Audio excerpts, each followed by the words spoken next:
Good morning, everyone. Morning. Welcome to the Tuesday, August 15, 2017 public meeting of the California State Athletic Commission. I think we could start with Pledge of Allegiance, if we could. Vice Chair, would you lead us in the pledge of the flag, please? I pledge allegiance to the flag of the United States of America and to the republic for which it stands, one nation, under God, indivisible, with liberty and justice for all.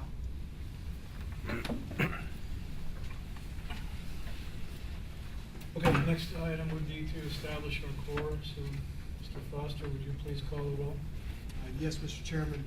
Chairman Corvelli? Here. Vice Chairman Lehman? Here. Commissioner Frierson? Here. Commissioner Senior Quidez? Commissioner Souter? Not present. Commissioner and Dr. Williams? Here. Present. And Commissioner Ayala? Here. Mr. Chairman, we have the quorum. Thank you. Again, welcome and good morning. This is a chance for me to make a couple of remarks. I'm going to cede my time to the gentleman from Sacramento in 1 second, but I will say that I had the opportunity to, like many of us did, to attend the UFC event at the Honda Center. I have to say it was quite an evening, quite an event. I was really, really impressed.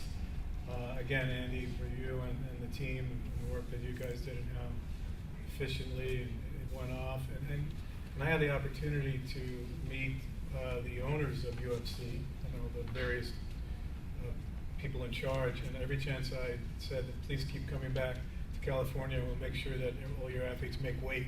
So every chance I had, they were looking at me kind of thing. But I really, really thought it was something that you all should be proud of and we can be proud of. I think they were really pleased, except for the booing of the Woodley fight, except for that part, right? That's part of the sport. So come to California, you'll get that, and maybe go somewhere else and you'll get 8-ounce gloves on some wrestling match that remains to be seen. With that, we have an opportunity, and really want to welcome and give the floor to our director, the director of the Department of Consumer Affairs, former commissioner, and experienced gentleman, Director Dean Grafilo. Dean, welcome. Thank you, Chairman. Thank you, California State Athletic Commission. Thank you, Executive Officer Foster. Nothing like coming back home. Welcome back. While it's been a few years since I served in my official capacity as a commissioner,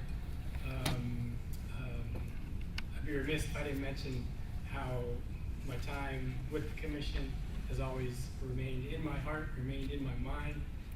It was absolutely one of the most rewarding experiences I've ever had. Never had the opportunity to serve in such a role previously on a board, and so I was a deer in the headlights for a lot of the time that I was there, but I did my best to try to learn as much as possible, as quick as possible, because as you folks clearly know, some of these issues are complex, they're vexing, but time and time again, this commission in its most recent history has clearly displayed that through deliberative, robust process of creative problem solving, this commission is going to be able to set the bar nationally, if not globally, specific to its mission, specific to protecting athletes, specific to trying to ensure we continue to get the best events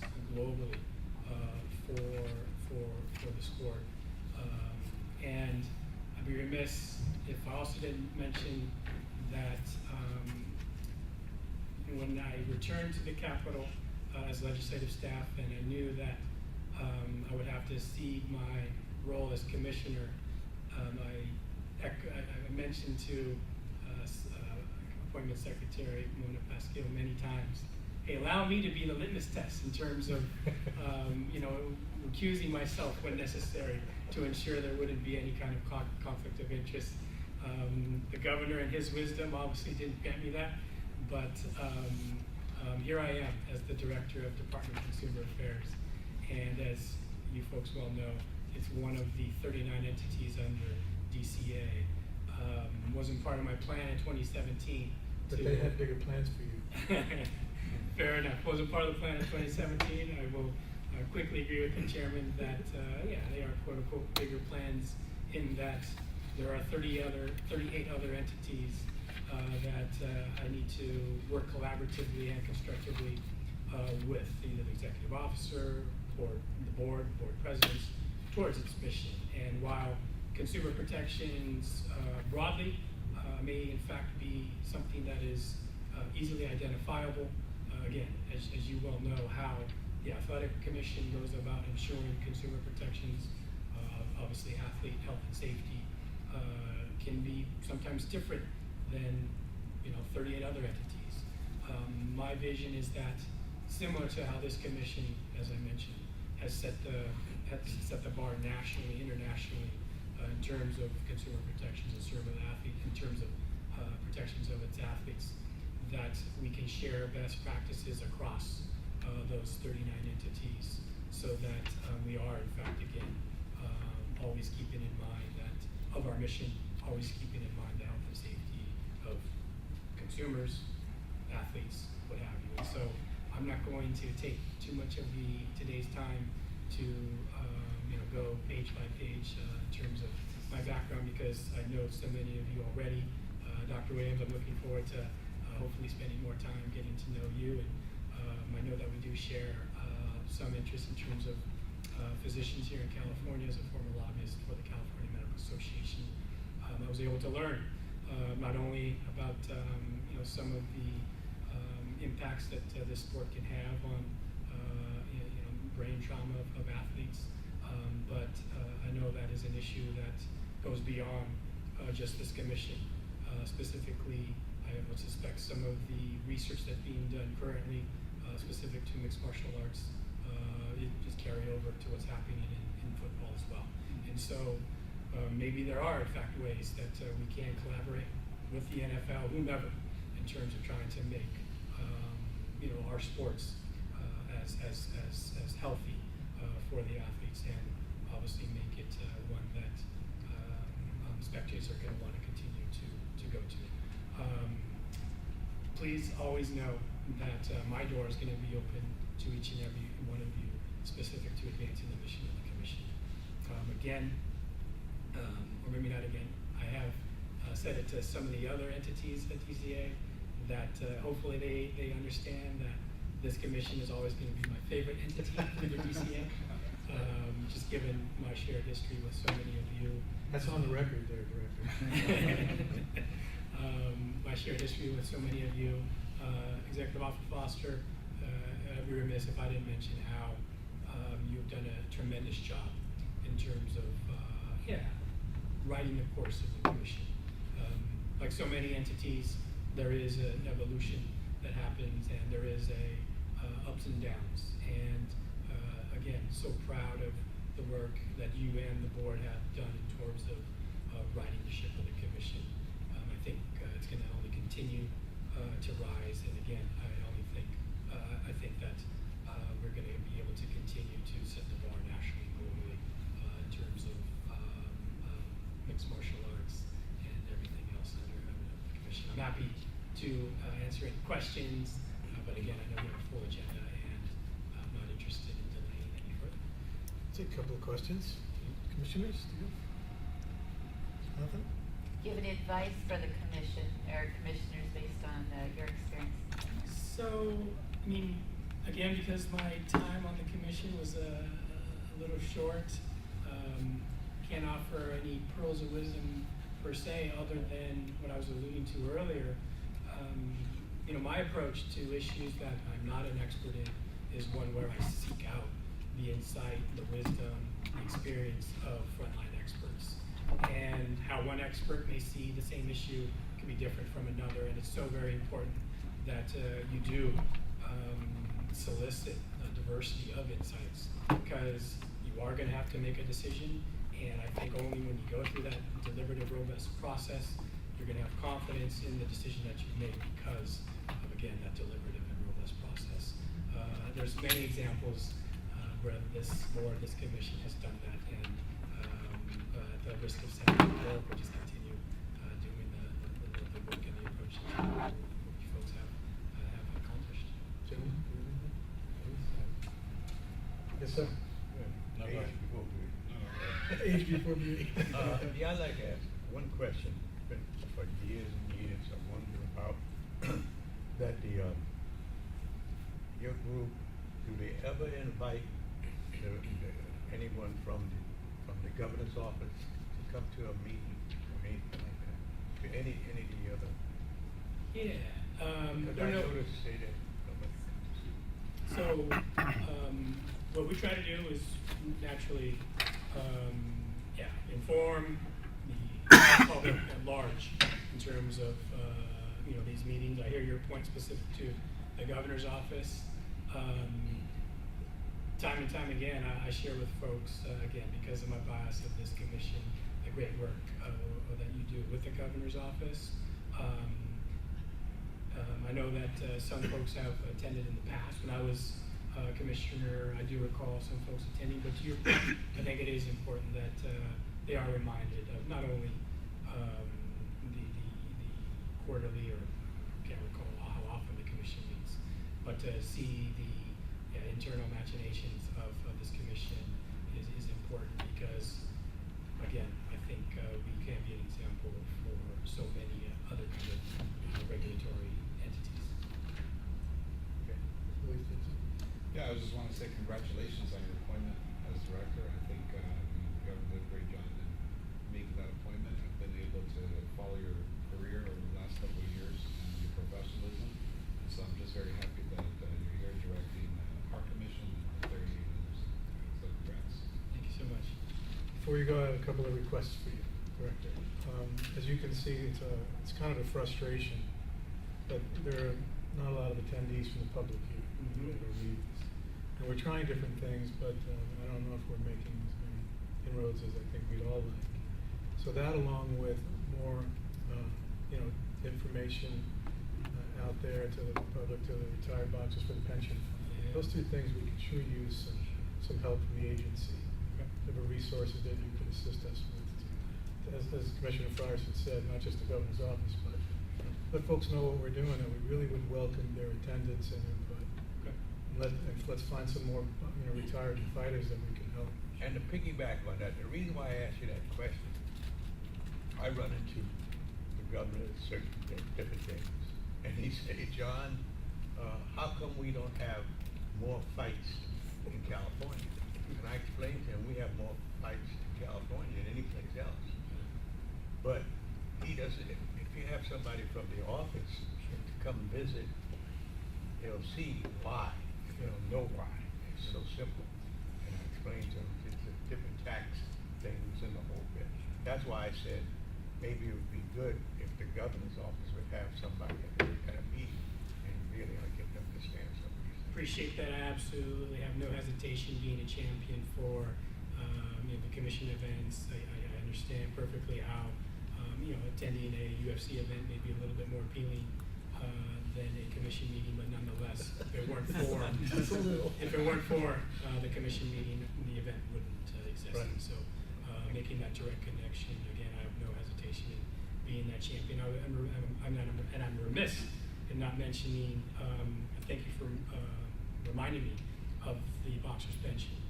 Without question, my most rewarding experience as a commissioner was being able to personally hand an ex-boxer his pension check. And I'm completely aware of how difficult it is to track down these ex-boxers.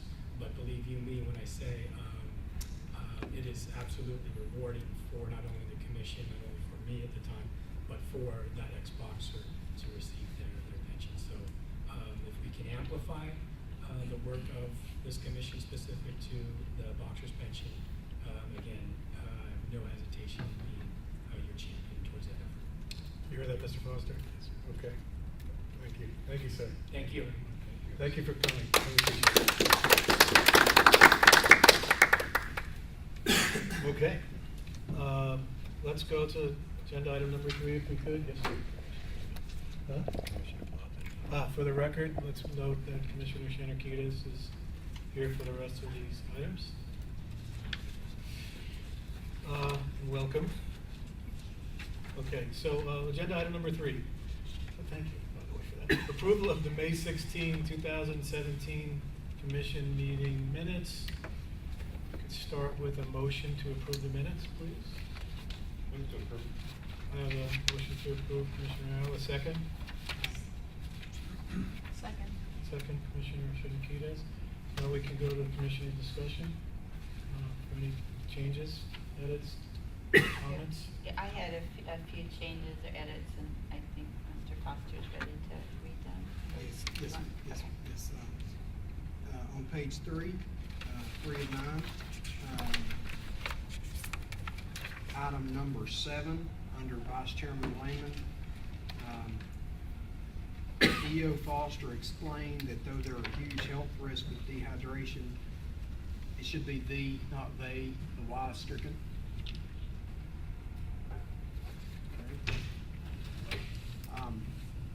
Page 4 of 9, under items 6 and 7,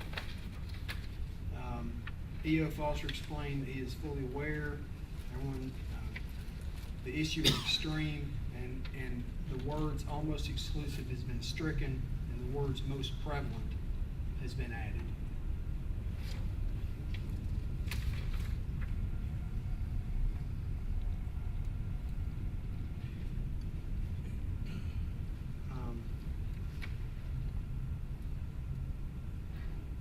This one I may need some help with. But I've got, on page 5 of 9, Commissioner discussion, Vice Chairman Lehman, she stated that even if Thompson was hurt by the headbutt,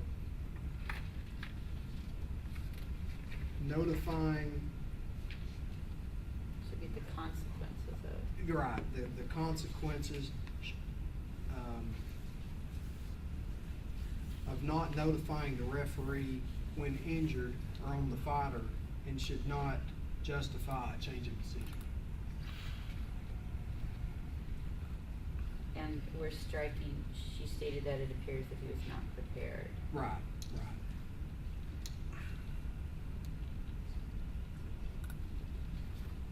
And that wasn't like he wasn't prepared, like he was training, it didn't stricken. Because he was certainly going. And then on page 8 of 9, the United States Fight League, John Frank is spelled Jon, not Joh. Where is the? What's the matter, your family couldn't afford the H like mine? My mom wanted to make it as easy as possible. Mr. Chairman, that concludes the minute changes. By the way, these minutes are very well done. I don't know if you've changed something or, right? This thing looks really, really good. I mean, Sir, we've been, yeah. the goal, sir, and we're not there yet, obviously. The goal is to get into this room with no changes. Well, good luck on that, but, because you have Mary Lehman here, but. Battle's on, Game on with Mary, right? But boy, page 6 of 9 is really good. I mean, there's some really good information here. I think it'd be helpful to folks that couldn't attend the meeting. So well done. Thank you to you and your staff. Yes. For that. So, I don't need to change the motion for the changes, right, Gary? We can just go ahead and, I think it's like, amended. do we need to amend with changes, the motion? Sure, I mean, that should be. Okay, let's first That'd be invite appropriate. public comment, please, on these minutes. Good morning, Mr. Patchell. Greg, How you please, doing of course, today? stick to the agenda Yeah, item. we will. Okay, go ahead. Okay, State your May name. 16th meeting. State your name. My name's Greg Patchell. On the May 16th meeting on the executive reports, there was 3 issues I want to discuss. It's the delegated entities, it's the C3 logic, and it's the headgear. The first thing I'll go over is the delegated entities. Okay, you have USA Boxing, they control amateur boxing, they do youth. You have IKF, they do youth kickboxing, and they do adult kickboxing. In pancration, you have USFL doing youth and Camel doing adult pancration. Now, there hasn't been one report on adult pancreation since 2010. Mammal got the delegation of pancreation, which you guys authorized, saying it was, Department of Consumer Affairs said it was full contact. While there's so many karate tournaments going on, where they strike the head, they go for a knockout. You got point kickboxing, you can punch the head with kids. And then you have Kyokushinkai karate, where you can do a flying knee to the head and it's light contact. But you guys ruled pancreation full contact in 2010 for adults, gave it to Camel. There hasn't been one adult pancreation tournament since 2010. There hasn't been one report on adult pancreation since 2010. And if it was full contact in 2010, why was amateur, the kids not ruled full contact until 2014? So kids were allowed to compete under saying it's light contact, and all of a sudden it's full contact. Okay, the delegate entities, if you separate, they should be one organization. Camel does MMA. Either have youth MMA with head strikes and adult MMA with head strikes, and then pancreation separate with adults and youth. But technically, pancreation is not full contact in your business and profession codes. If you don't strike the head, it's not full contact. So you are regulating a light contact martial art while lying. There's 100 tournaments going on every single weekend where they can strike the head in karate. Or you can do a full contact stick fighting tournament and full contact knife fighting tournament, and that's considered light contact. So the entity issues I like to address. Okay. You want to talk about your other two issues, because you're already Okay. two and a half. The next issue was the headgear issue. Right now, you declared headgear for boxers is needed because of for health and safety, for concussions, for everything. But if headgear is so for health and safety, kickboxers don't have to wear headgear. Amateur kickboxers don't have to wear headgear.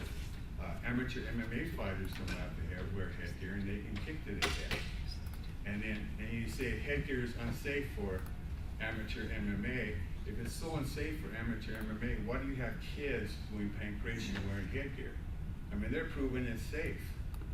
If headgear is required for amateur boxers, it should be required for amateur kickboxers, amateur MMA fighters, for the health and safety of all fighters. Or say it's not safe for everybody, but you're only saying amateur boxers are required to wear headgear. Third thing is that C3 logic. Okay, you guys have a neurological fund. Since 1998, you haven't did one neurological test on any fighters since the Draka fighter died at the forum. So that neurological fund, you're taking tax pro fighters for MMA fighters, for boxers, and I talked to Dean Lewis, they never used to do it for kickboxers. But now, there's no neurological test given by the athletic commission. The fight promoter does it, or the fighter pays for it. The neurological fund, it's kind of trained. Now you got that C3 logic. The C3 logics, you use it, it's not even required in licensing, it's a voluntary 1 minute. right? It's volunteer, right? Okay, it's not even required C3 logic. So amateur MMA fighters been fighting since 2010 with no neurological test. Why is there a neurological test needed for MMA fighters for pro? Amateur MMA fighters strike the head just as hard as the pro MMA fighters. So I'm just, that neurological fund is kind of needs to be checked into, that C3 logic. The headgear issue needs to be really looked at. And then these entities really need to be checked out. Either stop pancreation regulation, because technically it's a light contact martial art. I can go do a sports MMA Please event wrap up. and strike the head, and it's Annie Foster says it's light contact. But if I call it pancreation and don't strike the head, it's full contact. So maybe someday we can get on the agenda for pancreation, and I can demonstrate a pancreation punch, a karate punch.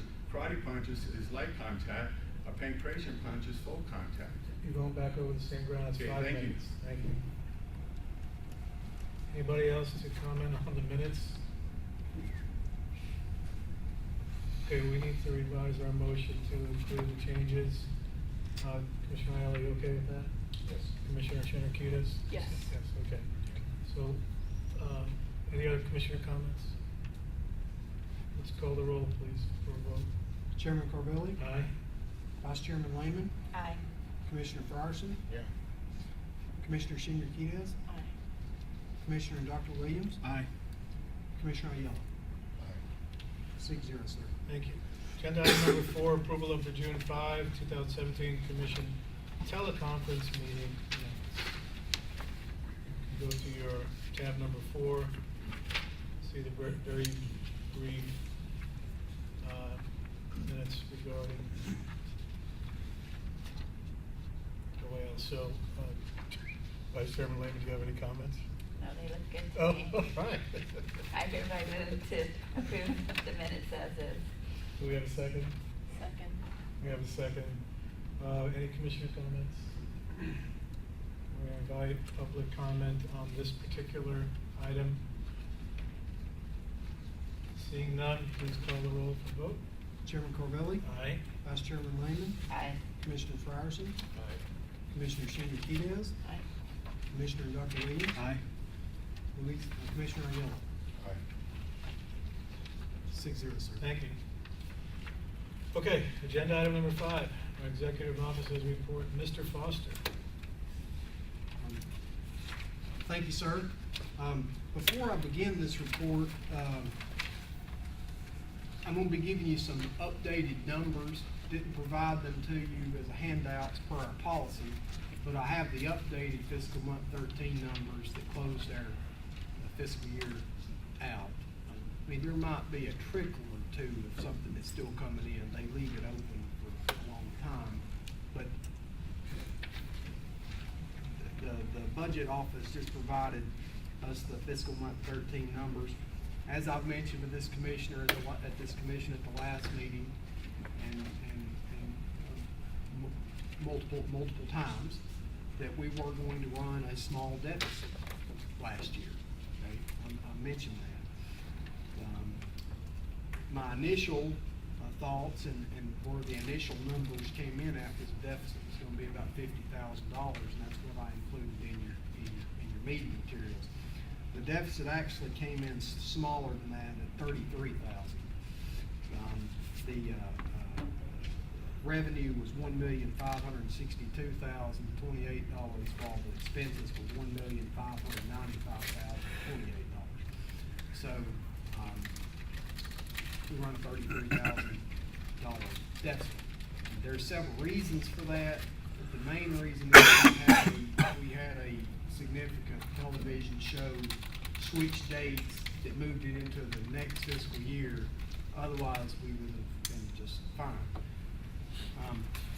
Already into this fiscal year, the numbers are incredibly strong, and so you never know what the rest of the year is going to do. Our schedule is certainly full of televised events, so certainly looking promising at this point.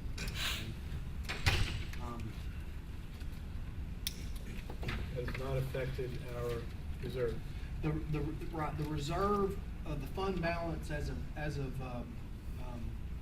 2 days ago when the budget office gave me this, or 3 days, whenever it was $1,012,020. Okay, so still above that psychological threshold of $1 million.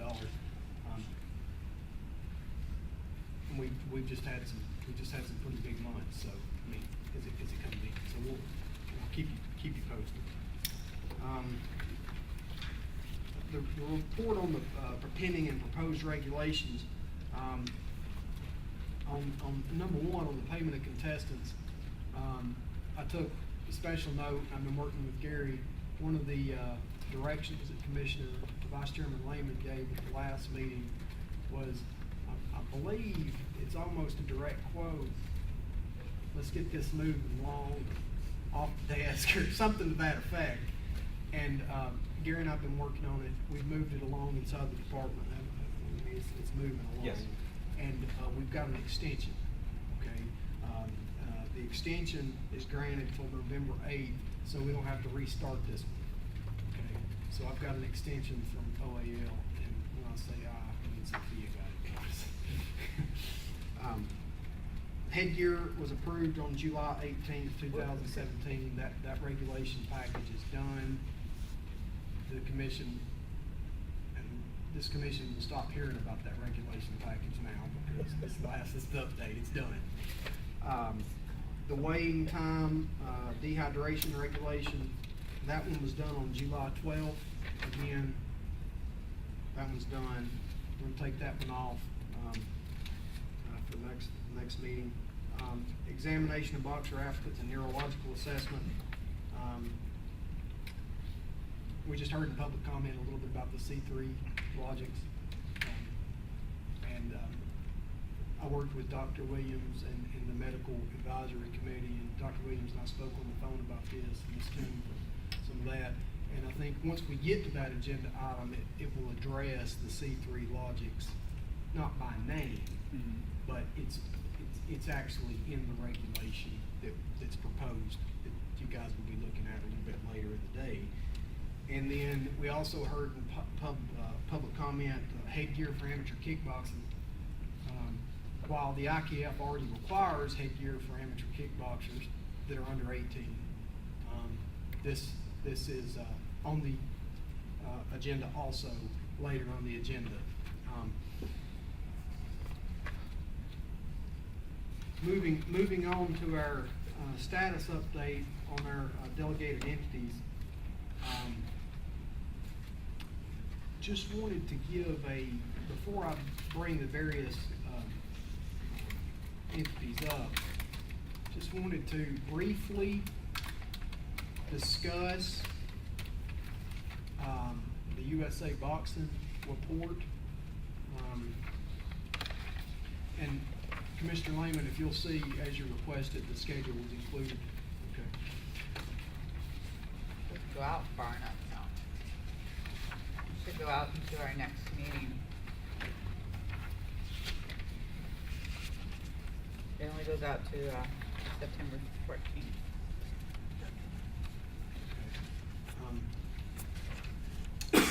So, the third paragraph in the report, USA Boxing continues to work with the commission on the incident that occurred March 29th, 2017 during the Golden Gloves boxing tournament at Lincoln Park in Los Angeles. USA Boxing concluded its investigation, providing a full report to the commission. I'm in receipt of that report. I've looked at that report. I've taken what I believe to be the appropriate action at my level. And in the future, this item will most likely be with the chair's permission appearing before the commission. And so I didn't want to, there's been some questions as to about what this was. I just wanted to address that I don't want to be cryptic about it. I just don't think it's appropriate to talk about it in an open meeting right now. It's premature for us to address it at this point. Okay, exactly. JT Steele?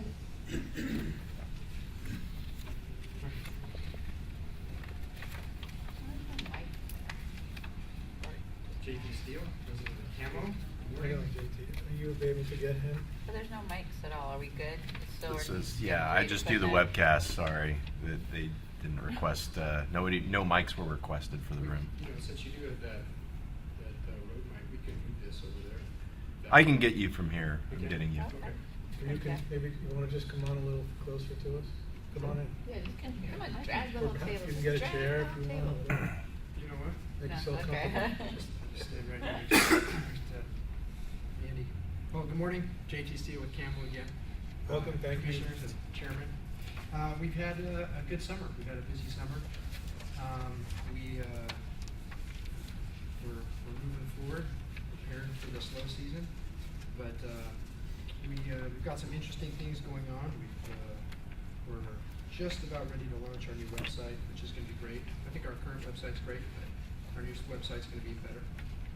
Going to have a lot more functionality, a lot more user-friendly options that will allow our licensees to get licensed quicker. When do you expect to launch? I mean, it could be as soon as a couple of weeks. We've had a little bit of a slowdown. Could you let us know with an email, please, Sure. gentlemen? Let's launch. I will. We have our office director, Megan. She, people are very fond of her. She works very hard. She went into premature labor a couple weeks ago. It was very unexpected. Is she okay? She's doing better. So, it's been a little bit of a hiccup as far as our process go. I've been carrying the brunt of that burden administratively. A lot of late nights to making sure that these events have gone off well, but I can report back and say that we've had, since she went out, we've already had, I think, 9 events. And they've all been great. It's just been a lot of extra work. So we look forward to having her back. And so one of the delays in the website is that my time's been very administrative focused right now, with a lot of clerical obligations that I don't normally handle myself. We are looking at doing a couple new initiatives. For years, we believe really strongly in standardized equipment, meaning that our athletes come to the table with uniform gloves. If you go around the country, amateur fighters and even pro fighters in a lot of states, it's a hodgepodge of all sorts of different brands of gloves, weights. In a lot of places, people don't really care. And I think it really does improve the level of safety for our athletes when they all have uniform equipment.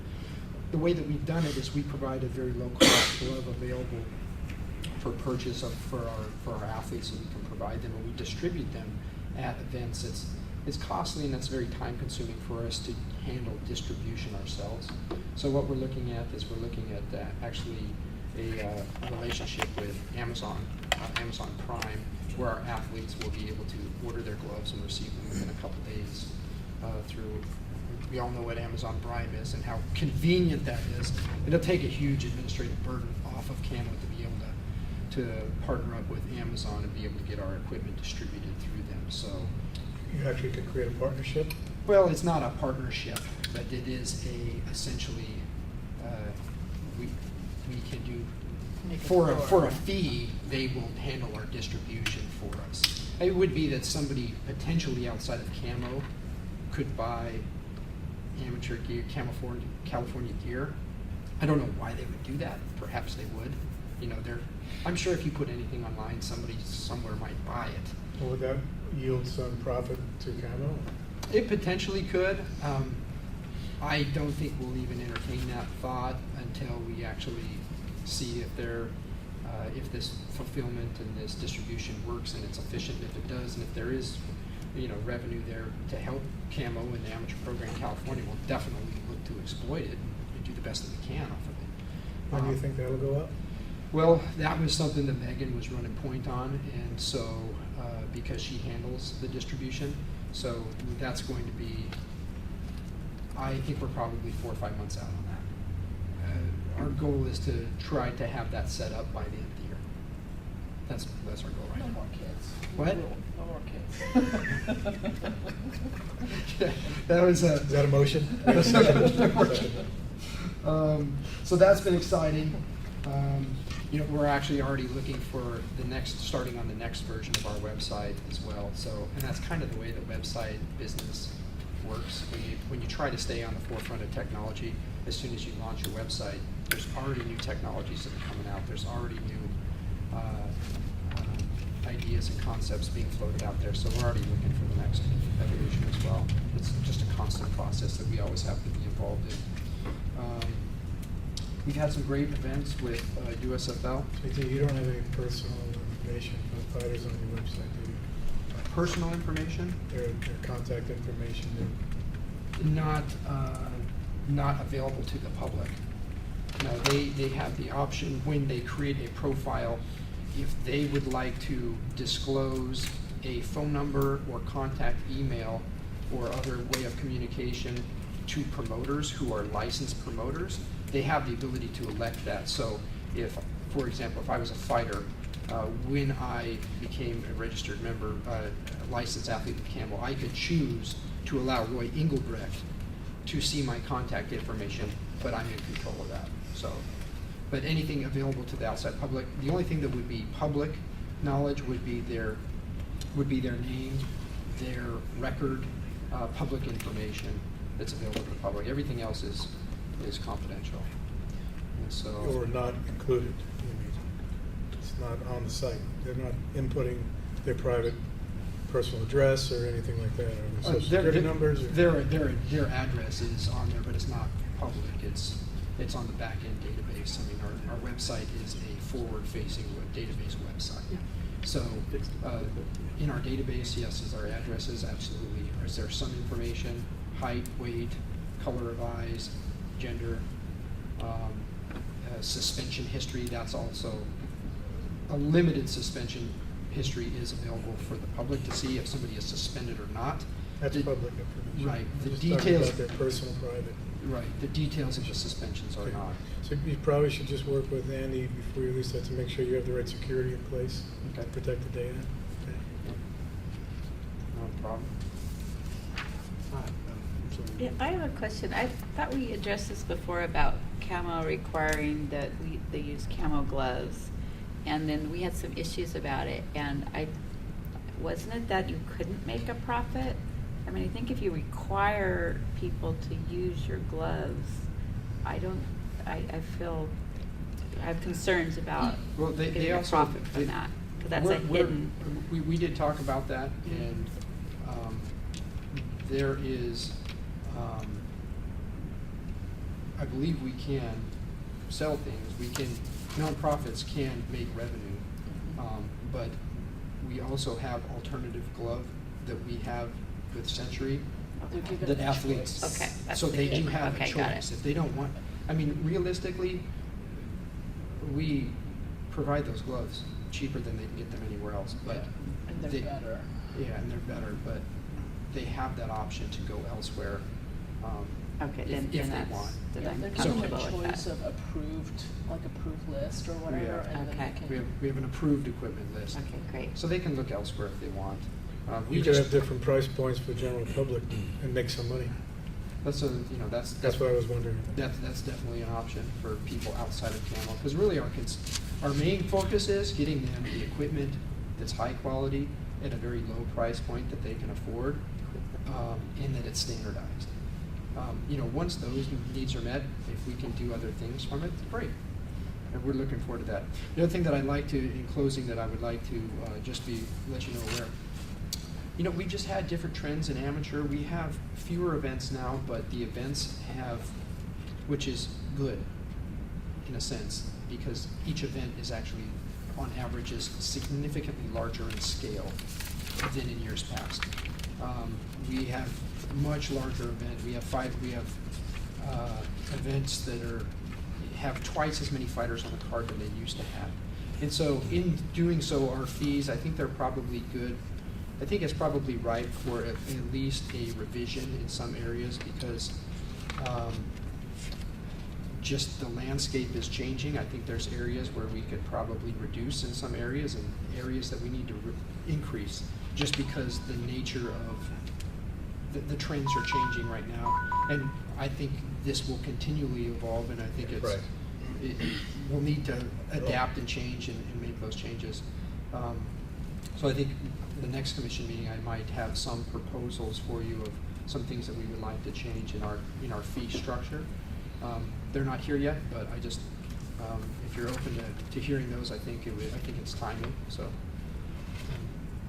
I have a point that this report, when I read it, and I read the report, and we talk about fee increases. Miss, you and I work together on that before we ever get to here, because this is fee increases on amateurs. And I don't like, we have to be very, and we gotta have a lot of stakeholder input on Okay. fee increases on amateurs. Well- They don't make any money.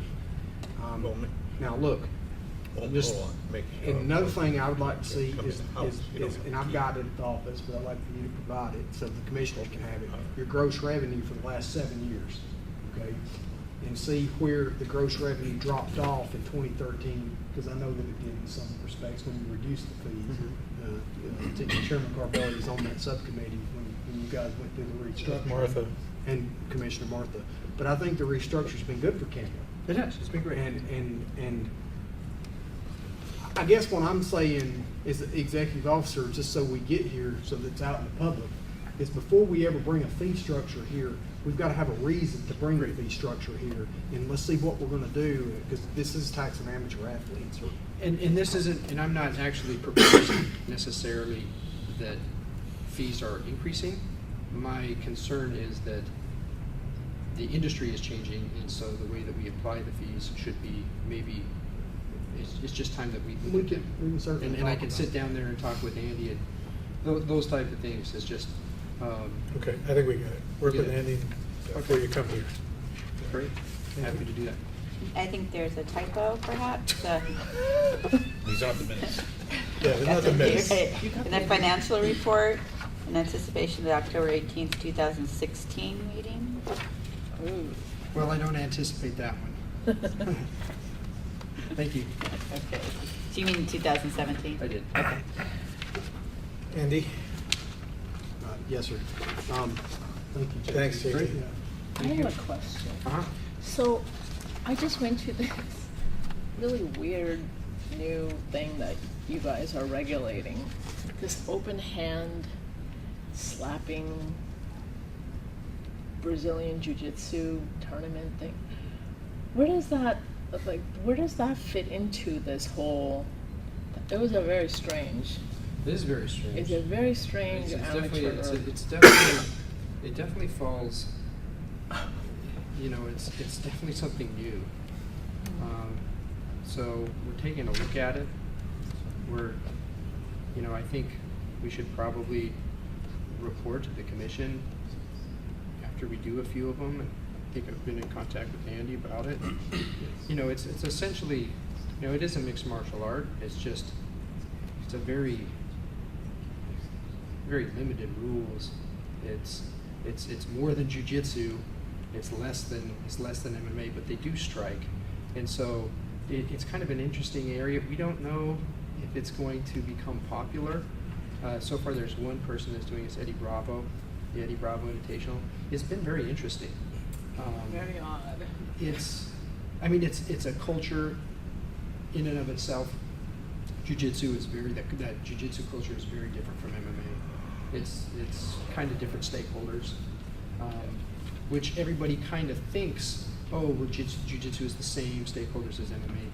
They're not. It's a different culture. It's a different community.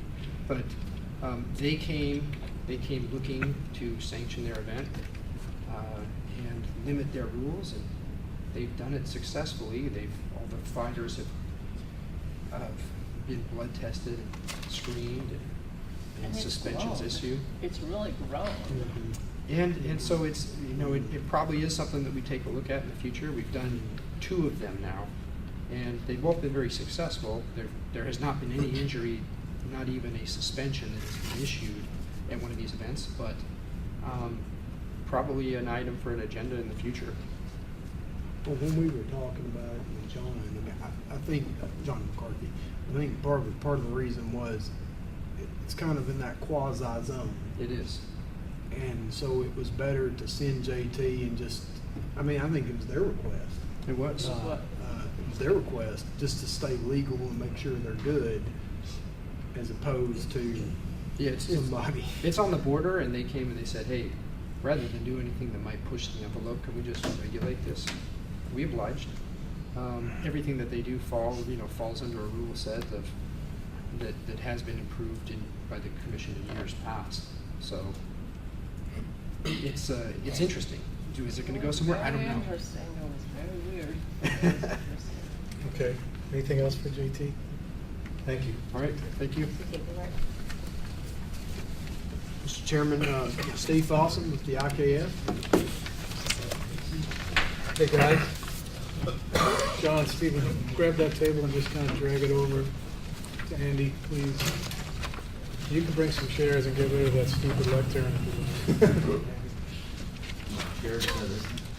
I don't think you need that, but that's up to you if you want to stand there. Go for it. Steve Fossum with the IKF. Not sure where I should start or finish. I'll just let you guys ask questions if you have them and go from there. I think I've mentioned this before. When you talk about your medical suspensions or medical issues, I kind of want an idea of you know, is there anything serious? More And, detail in the kind of suspensions there are? well, CAMO's, of course, USFL says these are the injuries we had, and I think that's part of their delegations that they're supposed to say that. And CAMO says no significant injuries to report.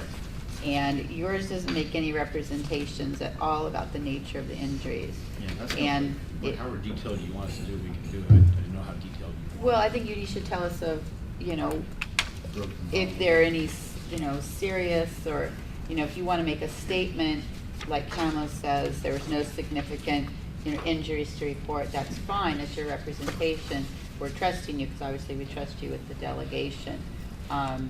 You know, but not saying anything at all, we don't have Have a. you seen this, what John Frank does? Yeah, but that's part of his delegation, he's, you know, kids, I don't think Yeah. IPF has. To be honest, the only reason I was that. doing it the way I was doing it was just to have less for you guys to read. But I can go into a lot of detail I if you don't want. think people complain that there's too much. Oh, okay. All Well, right. maybe we did. Misunderstood. Some of us might. Yeah, but injuries, I guess, is very important, don't, Especially when you have 43 and you yeah, so we want more detail. And we have a lot because our refs stop bouts quick. I mean, not, rephrase Well, but that. I mean, They these are- stop, but they stop in the essence of safety as an amateur. But I mean, Okay. these are not just stoppages, these are medical suspensions. We so- suspend everybody on a bout stop. Everybody gets suspended. It's minimum. It's mandatory. If you get stopped for just a referee stoppage, it's a minimum 30-day suspension. So we always give them a medical suspension. So And- maybe then just. Say what tell- injuries. Yeah, oh, they're significant, you know. Okay, I got you. Yeah, no problem at all. A footnote on your definition of suspension would probably be good too, you could just True. say that. Yeah, because everybody, if it's a referee stoppage, like even a person turning their back, for example, a referee could step in and just stop it. And because- that's a 30-day. Yeah, minimum 30, sometimes we do a 30-45, okay, which I think the state does 30-45. A lot, we obviously use state doctors, so the majority of our doctors do a 30-45. So 30 training and 45 no competition. Okay. Sounds like you're doing things well, but we need that representation. So can Yeah, you sure. represent to us No today, have there problem. been any significant injuries? You know, nothing serious now. So no concussions, broken bones. Well, I think anybody takes a concussion with head impact, man, I have no way of knowing that unless Well, we. your doctors would. Well, I mean, yeah, that's why they stop it, if they're concussed, basically, so. Yeah, if they've been knocked out, I would say Yeah. they're concussed. Yeah. Yeah. So that, I think that's what we would. Okay. They probably had. Have you seen John's report, Steve, the way he kind of Yeah, lists the injuries? exactly. You might look at that. Not a problem at all. Yeah, I think you understand what we're getting. Yeah, and like I said, I was honestly trying to get less. It's okay. I No, didn't want to no. flood you with too much stuff, so. That stuff, obviously, We is read supposed a to- lot. we all want to pay attention to. Yeah, That's in our regards to the responsibility. headgear that was brought up earlier, everybody under 18 in amateur kickboxing wears headgear, for starters. If you're over 18, you have to not just have 3 bouts, but you have to have, I think we explained this before, which sounds kind of confusing. It's the same rule the commission always had, except the difference is we make sure that the bouts are legit. The fighter can't just come up to us from out of state, for example, and say, I'm 10-0. They have to prove to us what bouts they've had. And we have to be able to see them, for example, on YouTube or on a legit website that has a result. We don't really count any USA boxing because we can't confirm any USA boxing, as I talked with Andy about before. There's nowhere that we can really confirm their records. Even though they have their passport, we found a lot of USA boxing records meddled with, is probably the best way to say it. So we only count amateur kickboxing and amateur MMA. Amateur MMA, we either go through JT's site with Camo, we also use Tapology, and we also use mixedmartialarts.com, and SureDog. So we use several different websites to confirm the amateur MMA. With the kickboxing, ours being the only one that has any kind of database for kickboxing, we basically do a random search to try to find the event if it happened out of state, for example, or if it was an event that happened on Native American land, for example. We look for that. If it's an old CSAC event, we look for YouTube videos, and they must be able to prove to us that they've had, number one, a minimum 3 bouts. If they've only had 3 bouts, they must have a winning record in those 3 bouts. If they had more than 3 bouts, as long as it's a winning record, or if they had, for example, 10 bouts and they're 0-10, they can't take the headgear off. everything over 3 bouts, they must be able to take the number of wins, multiply it by 2, and it must be equal to or greater than the number of losses. So in other words, if a guy's 1-5, he still can't take the headgear off. They've proven to us they still have not become a great fighter in a sense, or a good enough fighter to take their headgear off for safety. So we have those rules in check. And it's a very time-consuming thing, extremely time-consuming to vet someone for no headgear, but we feel it's necessary because I remember years ago, fighters were just walking up to whoever the lead inspector was and saying, oh yeah, I've had 5 fights, 10 fights. And they did that with us at the very beginning of our delegation, and that we have them come up to us and say, oh, we had 4 or 5 fights. And then 3 events later, oh, I'm 1-0. You know, we're like, you just fought back here and you said you were this. Oh, I was just making that up so I didn't have to wear headgear for that fight. And that didn't last long. It lasted about 2 or 3 months into our delegation when we changed that rule. I spoke with Andy about it. We really made a set of rules to make sure that everybody is cleared and vetted to make sure they do have the ability and skill level to go without that. So, Are those rules on your website? yes, yeah, it's on the headgear. Questions for Steve? Dr. Williams, you good over there? Yep. You wanna? Good. Well, thank you. Thank you very much. All right, Steve, thank thanks you. for coming down. Thank It's you. important that you're here and giving us the report. We appreciate it. I'm gonna bring up John Frank. Ray Owen, John Frank. Yeah, USFL. John, when you get to it, could you comment on adult pancreas just to straighten out the record, please? Morning, John Frank, United States Fight League. Morning. Morning.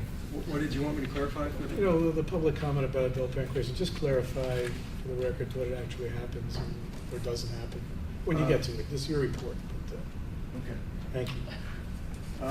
Okay, since the last commission meeting, we've had 2, 3, 4, 5, 6, 7 events, which is more than we've generally had in the past. May 26 bouts in Riverside, no injuries, no suspensions. May 28th, 3 bouts in El Monte, which was part of a joint camel show. So it was only 3 bouts with no injuries, no suspensions. July 8th was 14 bouts in Riverside, and that was a USFL promoter who became a camel promoter, so it was a joint show. And with that, we had 1 minor injury, which was just a stoppage due to body strikes, and 1 medical suspension, which was a 16-year-old female who had her elbow hyperextended due to an armbar. July 16th, 3 bouts in Costa Mesa, which was a joint camo USFL show, no injuries, no suspensions. And July 22nd, Sacramento, 16 bouts, 2 minor injuries, both were elbow strains to the armbar, no suspensions. August 5th, we had 2 shows the same day, which was kind of a challenge, but we were able to do it. One was they were actually both joint USFL camo shows. One had 14 bouts in Riverside, no injuries, no suspensions. The other was a USFL camo show in Los Angeles with 4 bouts, no injuries, no suspensions. Keeping track with since we became a delegated entity, we've had 804 athletic exposures and 14 injuries. And when I say injuries, that was injuries that come with some sort of medical suspension, not counting the minor ones, which are, you know, in a sense, just boo-boos, you know, the kids. But if the doctor writes an injury without a suspension, we record it. I don't know about any of you, but I think that's pretty impressive. I mean, right? Okay. It is, and the doctors who are working under the direction of Dr. James Andrews, they think they have enough information to start the report. Generally, they want 1,000 exposures to compare it to sports like football, but they think they can start writing it now and then just make whatever modifications they need. You know, hopefully, we keep the same level of injuries as we're doing, and they're anticipating probably 15 injuries per 1,000 exposures is what they're looking at. So we look forward to that report whenever it gets done. In regards to the adults, we just regulate from ages 8 to 17. We were doing events for Marine Corps Base Camp Pendleton, where to help facilitate their military team, but they don't have a military team anymore, so I don't really feel the need to do that. It was more just to help them out.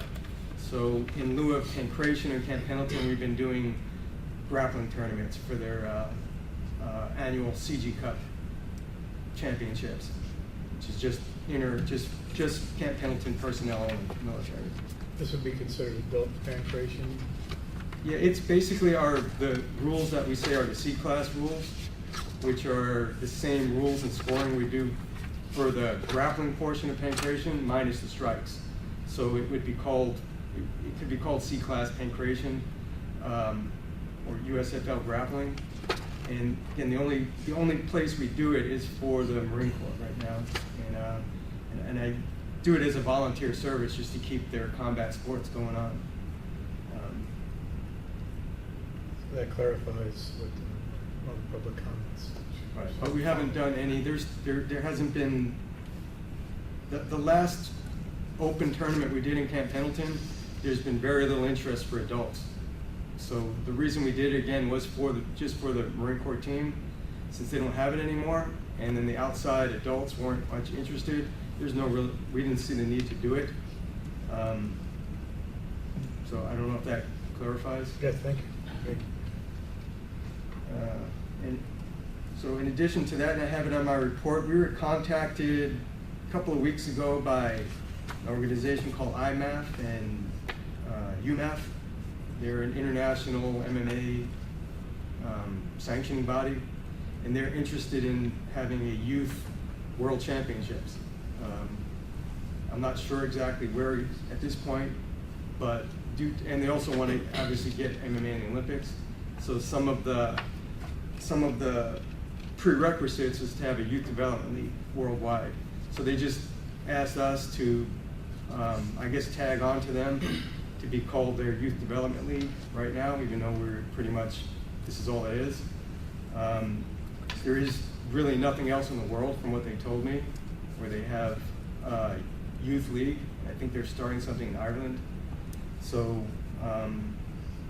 we agreed to affiliate. I spoke to Andy briefly about it.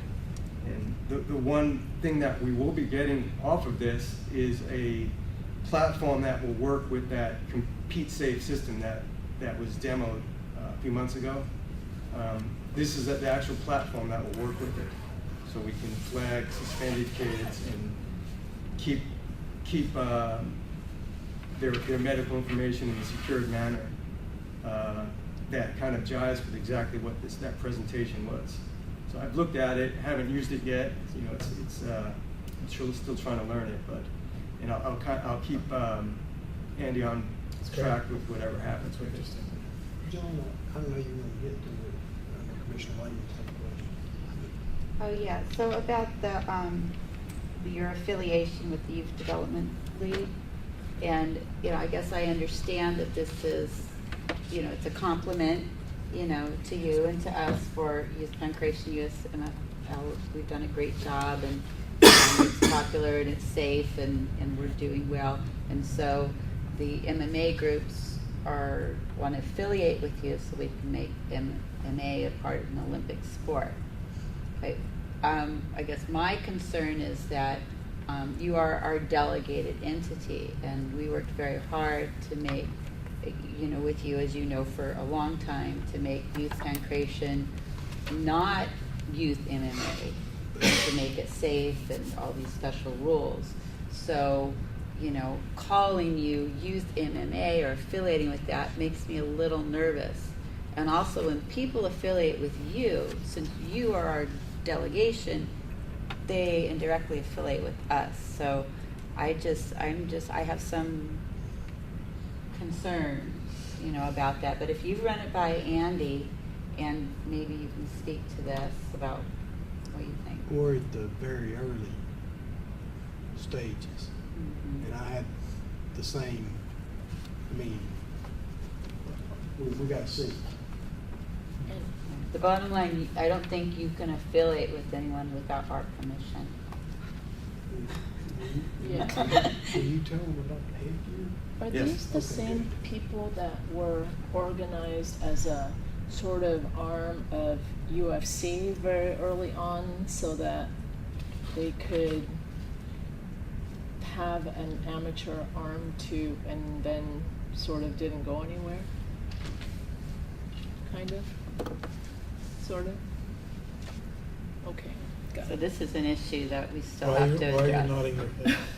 Or not nodding your head? Because maybe or maybe not. Well, I think that's right, but I don't know enough, and I'm just being honest, I'm not trying to be cryptic. I don't know enough to comment intelligently because I'm not in the internal workings. I only know what I've been told, what I've heard from people. John, I think you've heard the concern about affiliation, and so we have to proceed very slowly and cautiously and work very closely with Andy on that. So be very careful. Yeah, we want you and what we've done to be the standard for the world. We don't want the world to put on you and change what the goodness that we've created. Okay, And then for so- my part, I was very adamant about that we've had a lot of years of research and development. We've had medical groups following us to give recommendations. So I think the set of rules that we developed, should be the standard. Absolutely. And I think verbally they were in agreement, and they said that's the reason why they've contacted us, because we're the first set of rules that were ever established by a commission, and they want to expand on that standard. Because we sat for 18 months to come up with That's those rules. So, yeah, we're not changing that, so. Mess those up.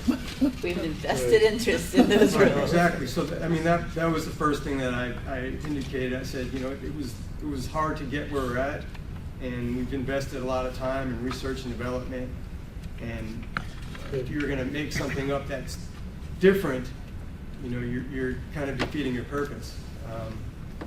Just So they have to get on board, is what you're aware, you're all use clear us about as a that. standard, Okay. and that's why they said they've contacted me, because they wanted to use us as a standard. I don't anticipate changing any rules at Right. all. I have another question. What do you attribute your getting many more events? I mean, this is great. What's going on? I believe a lot of them have to do with the partnership with the Camel promoters. There's not a lot yet, but they are. Some of them are warming up to having a few kids bouts on their fight card, and they see it as a progression. Once they turn 18, they just move on over to them. So just to get familiar with them as promoters, and a lot of the officials we use, they just change shirts. Just trying to streamline it into the adult MMA. John, who helps you when you're not around, or if you're not around? So I have, the way we structure the USFL is we have a lead inspector, and the USFL pays them to oversee the event. Even the ones that I'm at, I have a lead inspector oversee it. And they basically do whatever I would do.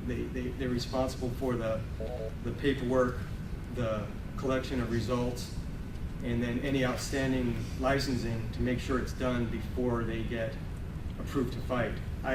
On the back end, I pre-approve every fight and every coach that's there to make sure that every coach has their concussion certification, they submitted their background, and that they're licensed, that every kid has their heads-up concussion signed off on. They have an annual physical and they're not suspended. So I give them a list of all the athletes' approvals if they're lacking something, and the same with the coaches. And the athletes is not so much of a problem. We do have a problem with the coaches showing up last minute, throwing $20 on the table and saying, "Give me my wristband."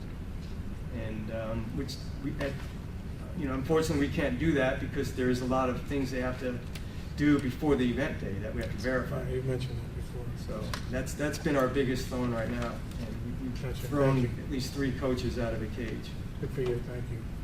Any other questions, Commissioner? Yeah, John, I'm curious, do you have on average, 26 bouts at the most, like for your May event, and then, kind of averaged out on the others.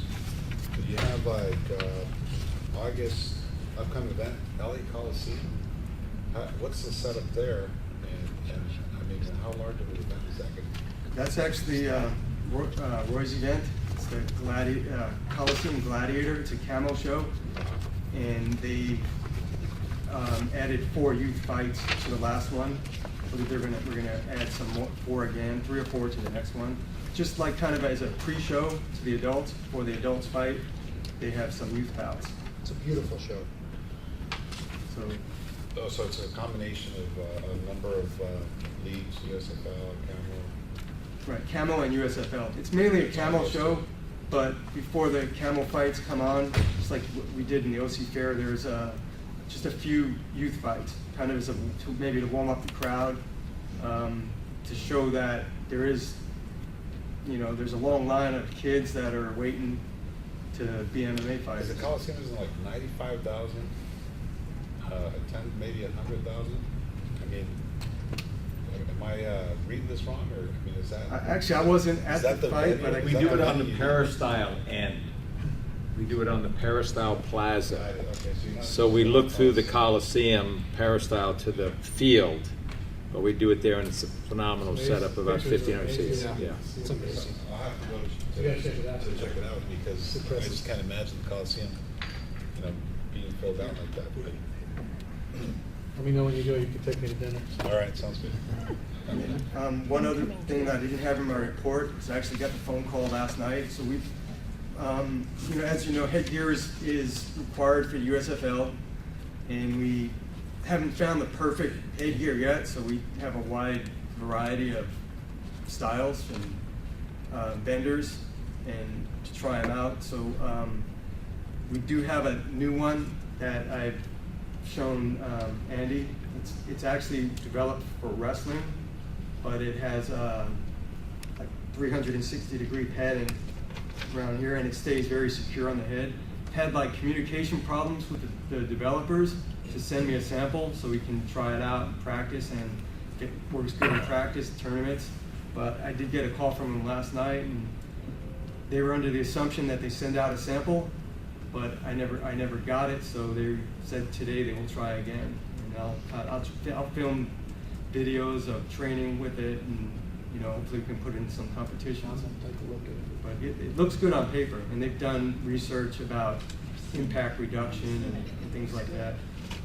It stays in place supposedly. And, I mean, not to belabor, but this addresses some of the public comment that we had. I mean, I think there's some legitimate concerns that came from the public comment. That's a real, I mean, that there's something there.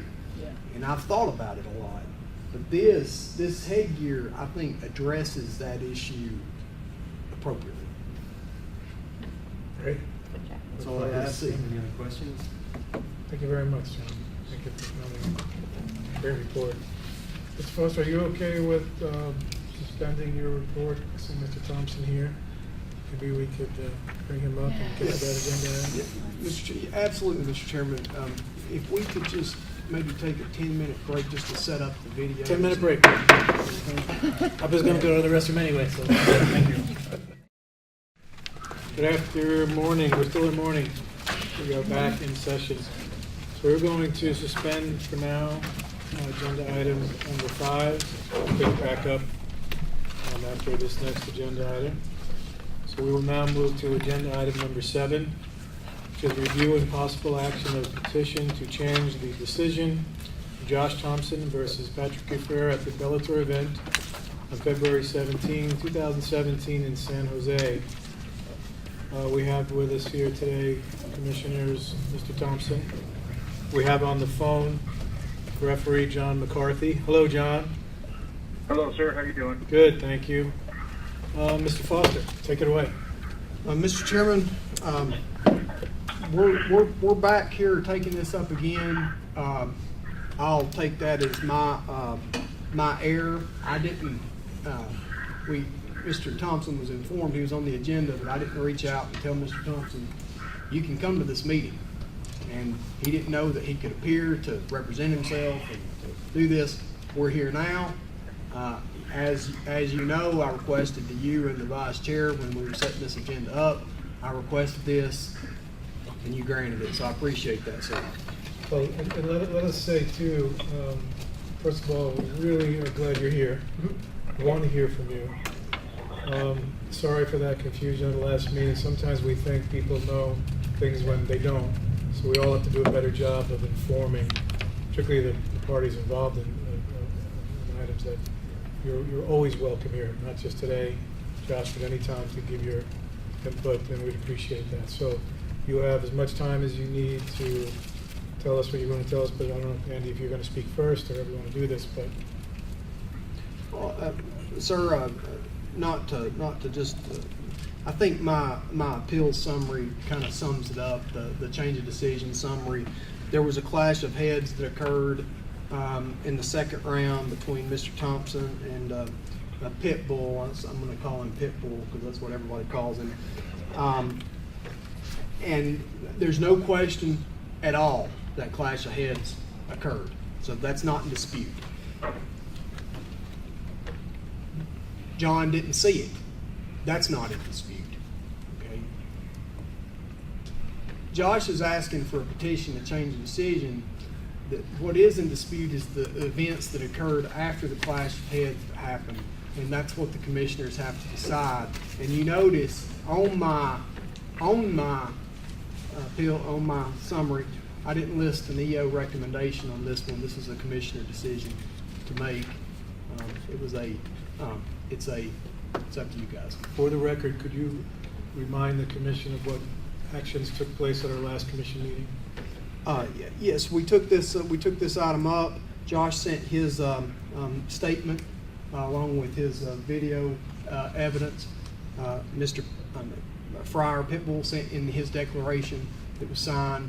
Mr. McCarthy sent in his declaration that was signed. So the commission voted 6-0 after review of the evidence to uphold the decision as a win for Pitbull. So now we have an opportunity to hear from you. All right. Josh, are you Is ready? Big John there? Yes, he is.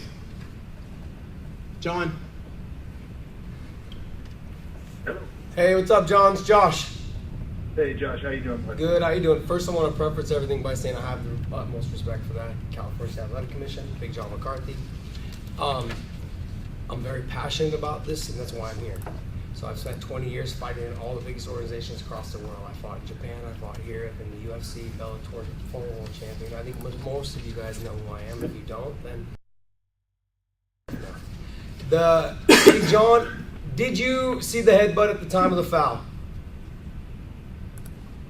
Are you asking me that, Josh? Yeah, I'm asking you. No, you're asking me.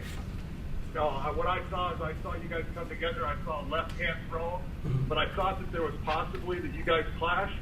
But I actually was thinking it was the left hand. I asked later, and I've got confirmation that it was the left hand. But when I looked at it on the tape, I could see that you guys actually clashed heads. Okay, so before I go on to the next question, I felt kind of the same way. I knew we had butted heads. I also wasn't sure if he had hit me before that or if he hit me after that. Okay, so in that position, when I got hit, I wasn't aware of what was going on. Okay, so your next question: had you seen the headbutt? Would you have stopped the fight or interfered? Yeah, honestly, it depends. No, it's a yes or no question. Had you seen the headbutt? Would you have stopped the fight? Again, it's a yes or no question, John. I'm not trying to be a jerk. Let him respond to you. If I see a clash of heads, which you see quite often in MMA, and neither fighter is responding in a bad way to it, you'll tell them, hey, watch your heads. You see nothing that has occurred off of it. We're not going to stop the action. We're going to, while it's finishing, just tell the fighter, hey, watch your heads. John, if a fighter is dropped from a headbutt. Josh, just give him a chance to respond to you, and then you can can keep pressing your question. Go ahead, John. If I see that I have a clash of heads that affects one fighter in a negative fashion, be it hurts them, it cuts them, something like that, normally, yes, I'm going to stop the fight and give that fighter time to adjust to that illegal action, even though there was no intention behind it. but I'll give them time to start to recover and even sometimes have a doctor even look at it. Okay. So did you get an answer to your question? Yes, I did. Okay. I think we all got the answer, right? Okay. So after you saw the replay, did you see the headbutt? After I saw the replay, yes. Okay. So my concern is the rule states that when a headbutt occurs, there should have been a stop and a law in action for the doctor to come in and see me and take a look at me. Okay? And to say that I understand the argument that from what I read from both sides, that when we are exchanging punches and fighters clash heads all the time, they continue to punch and neither one backs away, there's never a lull in action. But when someone is actually physically dropped from a headbutt, sat to their butt, you're talking concussion protocols that you could potentially say, like in the NFL, you actually are taken to the sideline and looked at and observed to see until you pass the concussion protocols, you come back in, you're allowed to play. Same thing with boxing. Someone gets dropped. This was by an illegal blow. This by a legal blow in boxing, they're given the 8-second count. Okay? I was never given that. I had 1 second to make the decision. 20 years of fighting, Big John has refed multiple fights of mine. Okay? I think he's the best ref in the game. I'm not criticizing him at all. I'm just saying in this situation, he wasn't in the right position to see it. Okay, I hit the ground. As soon as I hit the ground, the ref should have stepped in. I saw Big John was not jumping in. I have to do what I have to do for me to defend myself. I don't roll over. I don't cover my head. I don't wait for him to jump in. I don't do that. 20 years of fighting, I'm not that person. I'm a fighter. I train to fight. I train to win. That's it. Okay, so going forward, from what I understand from your guys' questions, is that you saw that I was able to kick back and get up and do those things. But where in the rules, we go based off of the rules. Where in the rules does it say when unable to rule, states you must or should notify the referee that you've been fouled? It doesn't say that anywhere in the rules. Am I supposed to do that? Am I supposed to fight and notify the ref of his job? You guys can watch the replay, but I'm stating exactly what the facts are, what the rules state. It's not my job to do both. I'm in there to fight, and that's it. I'm not in there to do John's job. That's those. If you want to go based off how the rules are, those are the rules. Do I think Pitbull did it on purpose? I don't know he didn't do it on purpose. Okay, he's one of the greatest fighters that Bellator's ever seen. Okay, and if you listen to him, he's also considered me a legend. I've never gone into these things, okay, with trying to change a verdict that I didn't think was right. This is right. And all I heard before I came in here with everyone that spoke, okay, was fighter safety. This has to do with fighter safety. I was headbutted, I was dropped. Those are concussion type protocols. The fight should have been stopped. The doctor should have brought in and to assess my foul. That's it. You can look at the replay all you want. It doesn't matter how I got up. 20 years, if you want to say, because I got up with technical ability, how I stood up, Holly Holm is getting choked out, completely unconscious, still punching. Should we have let her keep fighting? Do you have a request of us? I have requested you guys change your verdict. Okay. You know, and I think I've made a pretty good point. I'm not trying to, I'm very passionate, you can hear it in my voice. Okay. Okay, but I've given 20 years to this. Good. No, we're not going to stop you from talking. Yes. You keep going if you No, need to. she had a question. We can see your video, and then certainly there's going to be questions. So, Commissioners, Go what to would, the video and then would you like to see the video again, anybody? Yeah, I think we should. Yeah, let's Okay. see the Can video. we do that, please? Thanks. Can you guys see it all the way from back here? Would you like to get closer? or- Yeah, let's get closer. Yeah, just walk over. Can't take you, John. And we'll show a normal video first, and then we'll show Josh's clips, if that's all right. Yeah, Brett. You're welcome to talk us through it, Josh. Do you want to go up there, maybe? Oh, yeah. I've seen it ever on there. So you might want to talk us through it, or point stuff out. I bet you have. I bet you have.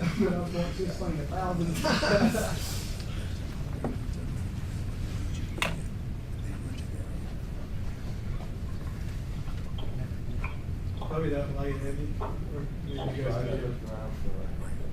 Yeah, I can try to kill it at the Mac, it stays on. Put it right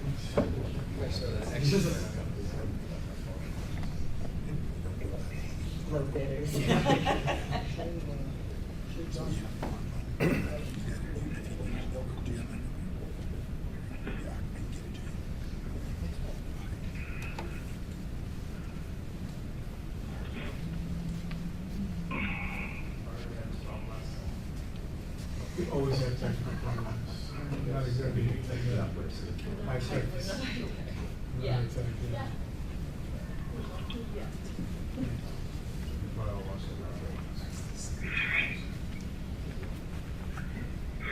So we step in, he steps in, boom, clash of heads, my legs are already weak, he already underneath me, I hit the ground.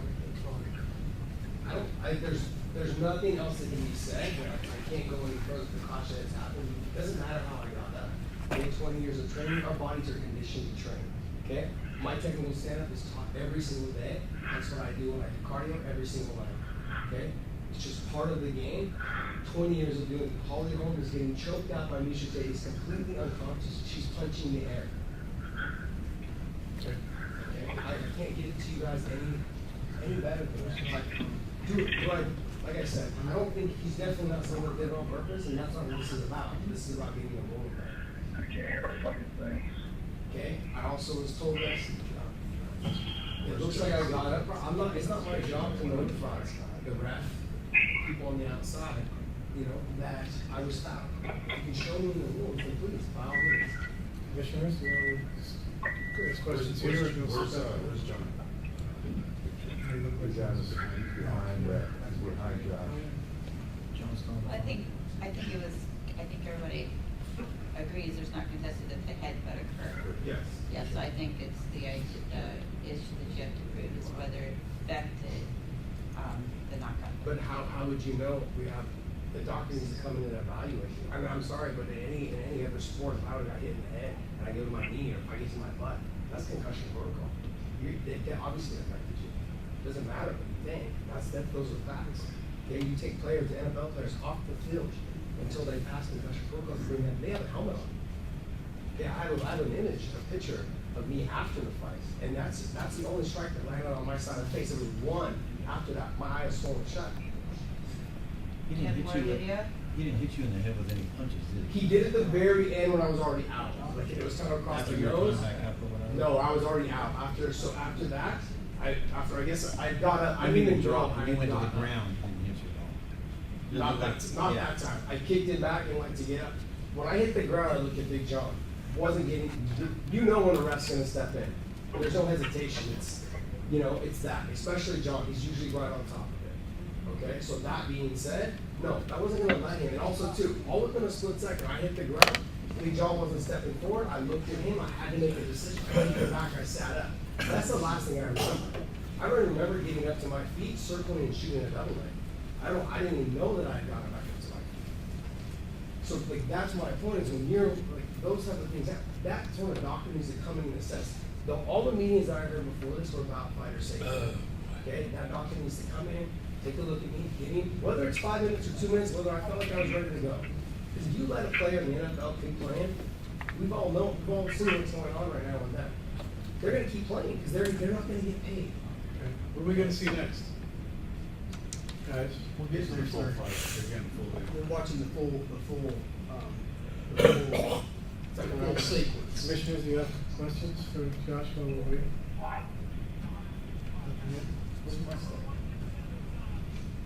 What happened to Mark? Commissioners? Here. I've seen it 1,000 times.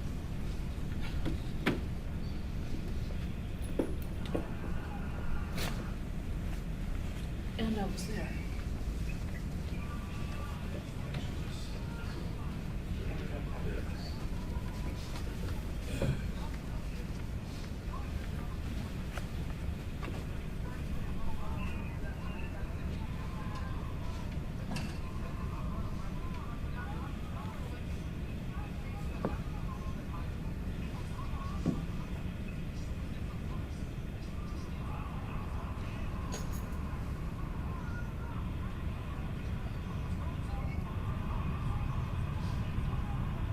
So those are the only 2 times I was there. I can show you the image of my eyes being swollen shut.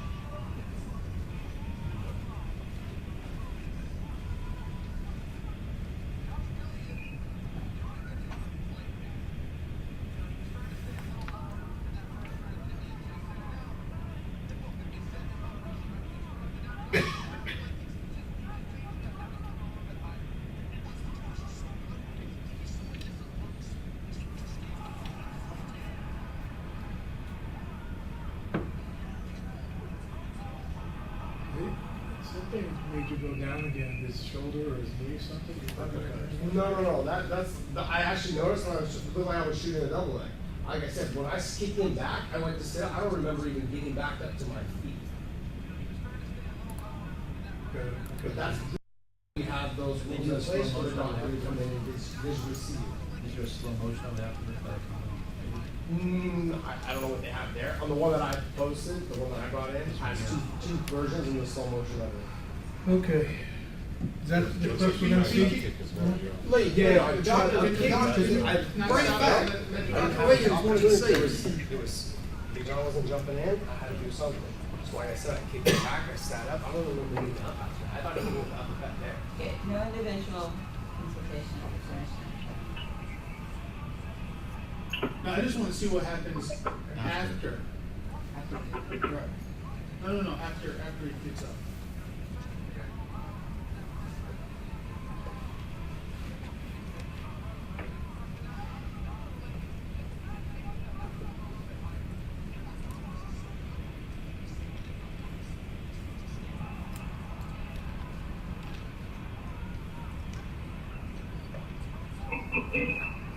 Are those the two clips that we're gonna see? Is that it? Okay. Thank you, Lee. You can turn it Okay. off. John, you still there? Yeah, I'm still here. So we just watched the thing several times, so remind ourselves. Okay, why don't we start with commissioner questions and comments? Dr. Williams, you want to Yeah, start? no, I'm just, when we looked at this before, I saw what I see now, which to me looks like after you go down, you get back up, you're protecting yourself. Yeah, your arms are up, you're protecting yourself, and even go in to try to make an aggressive offensive move, which to me doesn't sound like the kind of activity I would expect from someone who's hurt or concussed or whose natural reaction would be to protect themselves or what have you. So, I'm going based off the rules. What am I supposed to do? Am I supposed to notify the ref that I was headbutted? It's not my job. You're here to implement the rules. The rules are in place to make sure that I'm safe. So Josh, let us get through our questions. So even just hearing from John a moment ago, what he said is that he's seen situations where there have been headbutts, and if it doesn't look like there's been an injury associated with the headbutt, he may not stop. And even if he stops, it doesn't necessarily mean a doctor comes in and checks. He may check with the fighter, assess them himself, and say, okay, continue. So it's not necessarily the truth that, number one, that a physician is required to come in and assess. Nor is that the case. We're kind of comparing apples and oranges to football protocols, what have you. In football, they don't stop the play. After the play is over, then they would assess that individual. But they wouldn't interrupt the play and say, wait, everybody stop, hold off where you are. We want to assess this player. The lull in action from me hitting the ground and the separation between me and the fighter would be any different. There'll be no difference than like when the mouthpiece flies out and the action is stopped. The ref stops the action, puts the mouthpiece back in. So it's the same lull in action where I was rocked. So and hurt. my question would be, during that lull in action, I'm assuming that we've empowered our referee with the ability to say, hey, does it look like this guy is hurt or injured or not? Because if it does, then he may say, wait a minute, he didn't see let the me check headbutt, it. so he can't make that assumption. You can't make that assumption. But can I? Is But Dr. Williams done? Then we'll go to. No, I'll keep going. Yeah, okay. but I mean, whether he saw the headbutt or not, because referees can't see everything. I mean, let's face it. We hope they see everything, but they're human. Even John, who is sort of not human, he is human, but they can't see 100% of everything. So let's make the assumption that he saw a headbutt. Let's say he saw a headbutt, and you went down, because this is not boxing. This is not kickboxing. Right. This is MMA. And there are times when a person will go down and then flash back up. So let's say you went down and he made the assumption that you that you were still okay, because irrespective of what happened at that point, he made the determination that you were okay, and that you were actively participating in the fight, irrespective of whether that was a left, whether that was a headbutt, or whether that was, it almost is the decision that he made versus the act that took you down, in my mind. It was an Does, illegal. I get what you're saying, okay? Yeah. But it's also, he didn't see what it was. And had he seen it was a headbutt, he's already said that he would have stopped the fight. No. He would have interfered. No, I think he said it depends on what the consequence of that would be. This is for fighter safety. If someone gets dropped by a headbutt, that is fighter safety. Okay, that's all I heard before I got up here. We were talking the fighter safety. Like, you get dropped by a headbutt, which is an illegal move, it's unfortunate. I agree with you, but there should be no other reason for him not to stop the fight. If someone goes down from a headbutt, whether you keep fighting or not, it should not happen. The doctor should have came in. If someone gets dropped, you are talking, like I said, we're not talking NFL, but I'm saying concussion type protocols. Someone should have came in and evaluated. Do you agree with that minutes to statement, say. Andy, what Josh just said?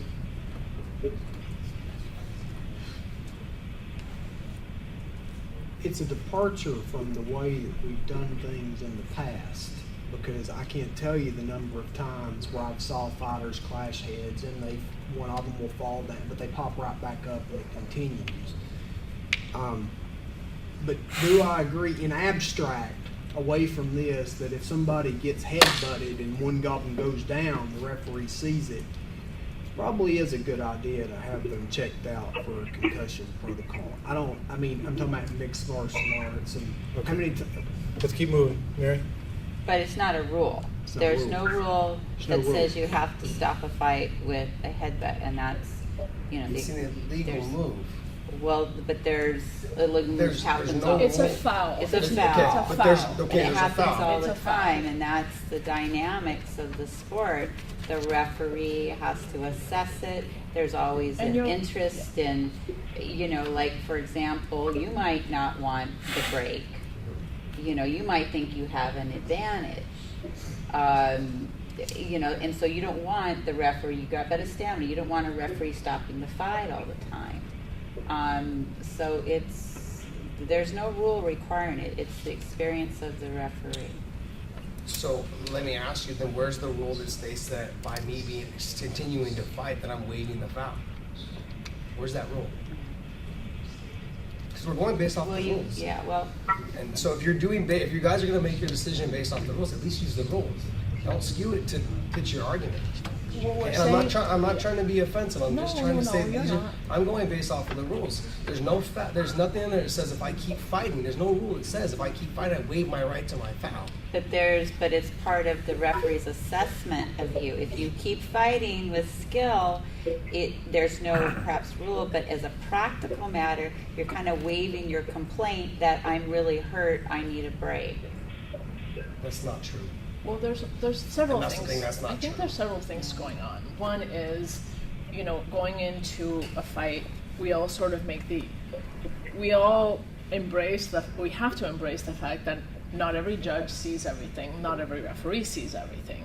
And we all sort of have to embrace the fact that we do take some responsibility for our own well-being, and given that not everybody sees everything, it's not like, well, I'm hurt, I'm not going to say anything because I have to assume the referee is going to see everything. So there's several things going on, and given that if I am hurt, I better say something, and I'm not just going to not say anything and keep fighting, right? And I am going to have some trust in that referee.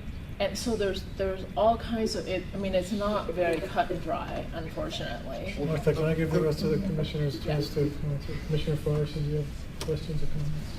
Yeah, I have a question. Just to ask you, because you keep repeating that, and we applaud you for this.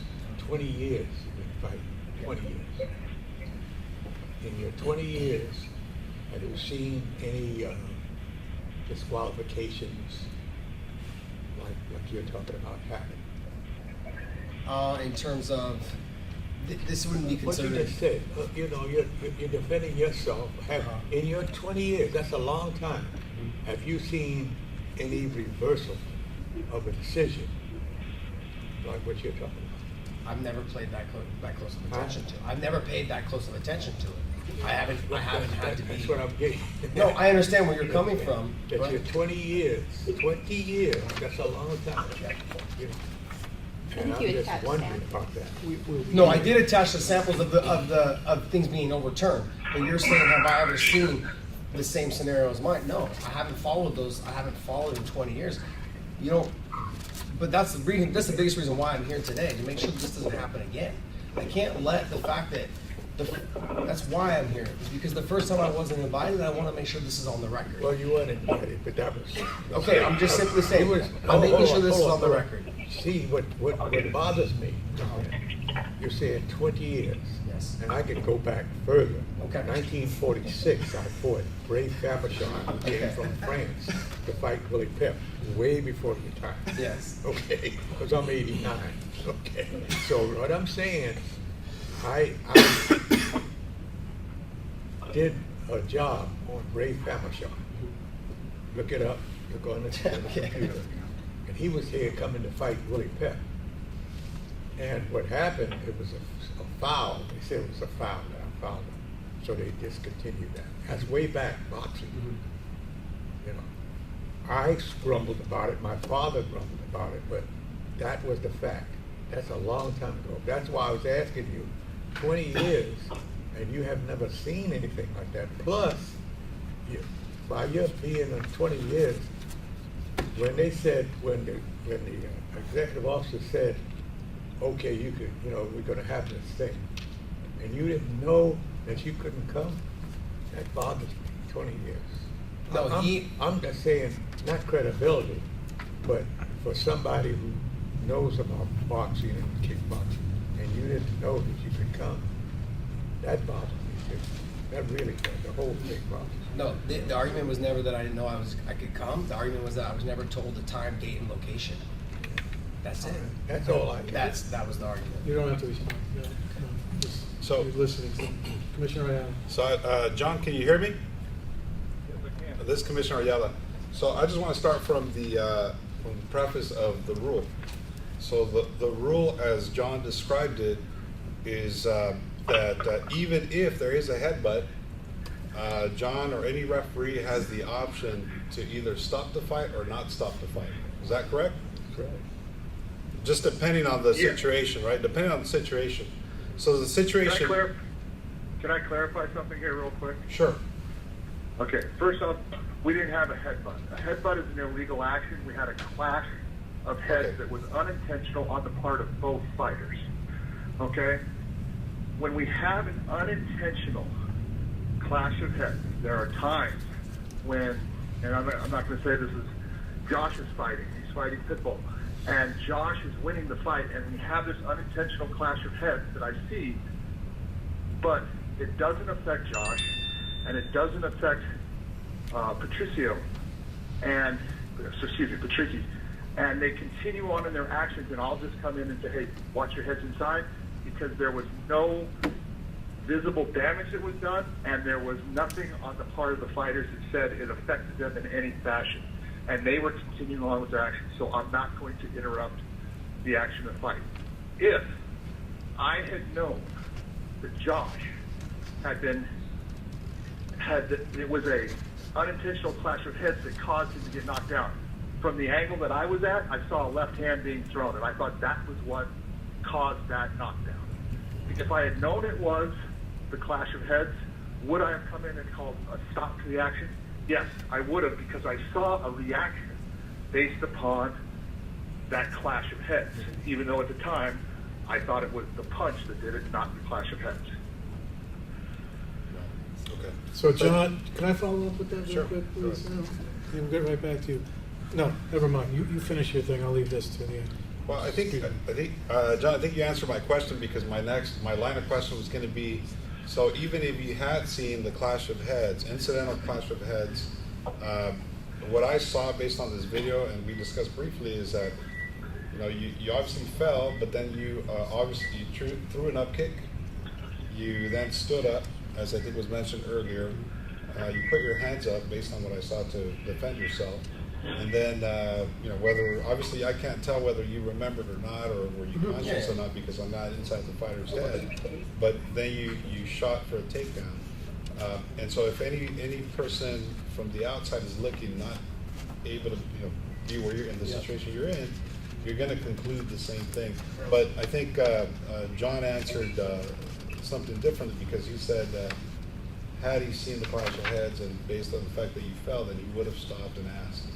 So that kind of it's a different situation. But in any case, I just kind of wanted to get those that out there to clarify the rule. And I think the next thing is also, and it could be John that answers the question, or this commission, but what precedent are you setting if we were to, let's say, overturn this ruling, and every other fighter can now, and I'm not saying you're doing this at all, but the fighter next week where there's an incidental headbutt that nobody sees, how much of a precedent are you creating to continue coming to the commission as this one and throughout the states to appeal these kinds of situations? So I'm just wondering about that. I was contacted by John before I came. I was contacted by Andy. I was contacted by Lee Palmer. That today, I just came here strictly to let my voice be heard. I was already told you guys were going to roll against me. So I was already told that. I came anyways. Well, you should have been told. Well, that's what I was told. Okay, and the reason that was told to me is because I can see you guys right now is that you guys feel that, like, Big John's already said, had he seen the clash, which he would have stopped the fight. And I agree with you 100%. I don't want this to be the floodgates opening, but we can't do this for saving face. Okay, we're talking about fighter safety as well as, like, this is what's right. Okay, I'm not saying that it's okay to open the floodgates for everyone. I'm not saying that.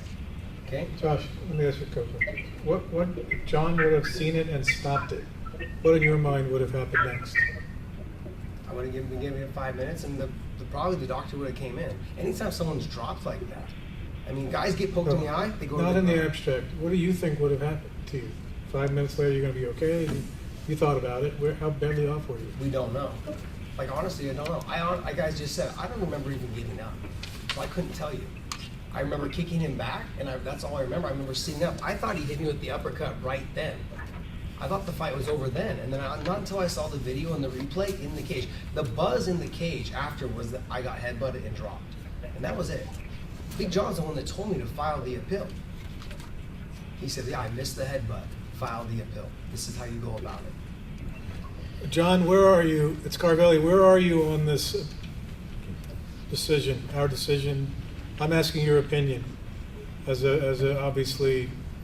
It's considered one of the great experts in the world on this, so I think it has real validity. What is your opinion about this decision? It is a very hard point to make because of actions that were done after it. I can tell you that as soon as I stopped the fight, I went to my closest judge, who was Marcos Rosales, and I asked him, "Marcos, did you see when he first went down, was that a punch or was that a clash of heads?" And Marcos told me that it was a punch. It was a left hand. And I even went to the commission table and I said, "Man, I'm not sure if that first knockdown was based upon a punch or a clash of heads." And they go, "No, it looked good." And then they saw the replay and they said, "Nope, it was a clash of heads." About that time, I spoke with Josh. And Josh told me, he said, "Damn, John," he goes, I got headbutted." And I said, "Josh, I didn't see it. I thought it was a left hand. If you think that's what made this occur this way," I said, "you can always appeal it to the commission, take it and appeal it, and they'll look at it." And that's what I was talking to him about. But he did say right after, after I went through a couple of different progressions of trying to find something out, Josh came to me and said, "Damn, John, that was a headbutt. I got headbutted." See, I was there, and Yes. I went through that too. I did not see the headbutt, and then after watching it, then I saw it. But I Yeah, was we sitting right we there. all now know that it was a clash Yeah. of heads.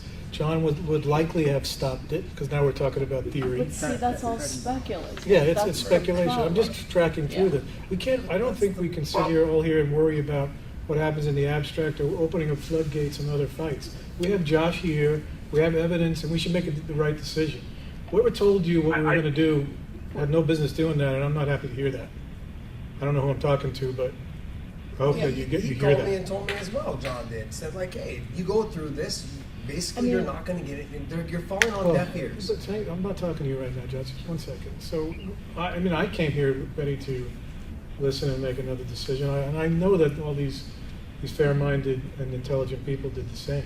So, just hang on, okay? I hope I made my point to whoever's giving opinions or handicapping what we're going to do here, by the way. So, I don't know where you guys want to go on this. You want to kind of say where we are, and then let's just see where we are as a group. Martha, do you want to? To me, it is an issue with where we want to be with, in theory, a rule, and where we actually are with a rule. You know what I mean? So No, I don't know what you mean. well, for example, like Andy says, optimally, we would like to have everyone who has a headbutt stopped, examined, but that's in fact not where we are. I mean, I don't like, thrusts, kicks to the knee either, but in fact they exist in MMA. I mean, this is how it is. So there's a lot of stuff that we don't like in terms of health and safety in this sport. But in fact, this is how it is. So in fact, we don't, have 360 vision in this. So I don't know how, given the reality of this sport and the reality of how this went down, how me as a commissioner, I can square reality with how I would like for this to be. You know So what I mean? you're not ready to vote to overturn the decision we made last I'm not ready to, because I don't know how I can ascribe to a referee 20/20 hindsight at the time that, you know what I mean? I have a hard time saying that. I'm to not him. really following you, because I think you can make a decision. If your decision is your decision, of course, but you have evidence and you have more But then I testimony. would have to be able to say, hey, John, you needed to be able to see something that you couldn't possibly see, that I didn't But see, that's why that we're a here, judge Martha. didn't see. We're now seeing it. That's why we have this process. I'm not trying to talk you out of your decision, but I don't think that's for me, a reason to not or to overturn this decision. Dr. Williams, where are you on this? No, to me, if we're interpreting everything by this 519, it says if an injury occurs due to a suspected foul that the referee was unable to see, check. The referee may, it doesn't say shall, it says the referee may, meaning it's his discretion. He may, in his sole discretion, confer with judges, check, he did that, to determine whether the foul may be placed. And what John is saying, he checked with two different people who said they didn't see the headbutt. Now, they may ultimately have turned out to be wrong, but at that time, they didn't see the headbutt. And then the referee may ask for a replay. We go on and find out the referee, as John said, may or may not decide to stop and have a physician come in or what have you. But the fact of the matter is that it didn't appear that there was significant injury. Because, as was said earlier, the fighter executed a technical stand-up. He defended himself and then went on the offensive. So to me, You're not prepared to overturn. I'm not this prepared to decision. overturn. Okay. Commissioner, Vice Chair, where are you on this thing? Yeah, I mean, I feel for you, and you've been very articulate, and you've got a lot of good arguments on your side. I have the rules on my side, that's what I have. Yeah, well, the rule. You guys aren't ready to implement them. Yeah. Well, I don't know if the rules. we agree with The that. rules put discretion and deference to the referee, even when they make mistakes. And he said that he would have stopped the fight. He just Yeah, said right now but to then him. the next point is that you have to say, if he had stopped the fight, would that have You're not enabled living- They're not living in you ifs. to? No, that's what you have to Josh, let me prove. finish, please. if there was any mistake, whether that interfered with your ability to win in the fight or to continue in the fight. And that's we don't really have proof of that. The only evidence we have of that is the video, and unfortunately you're such a good fighter and you've trained so well that you look like you're ready and it didn't affect you. And that's just the evidence before us. And I hear what you're saying. And you've done probably one of the most excellent jobs presenting to us your position that we've ever heard in my 3 or 4 years on the commission.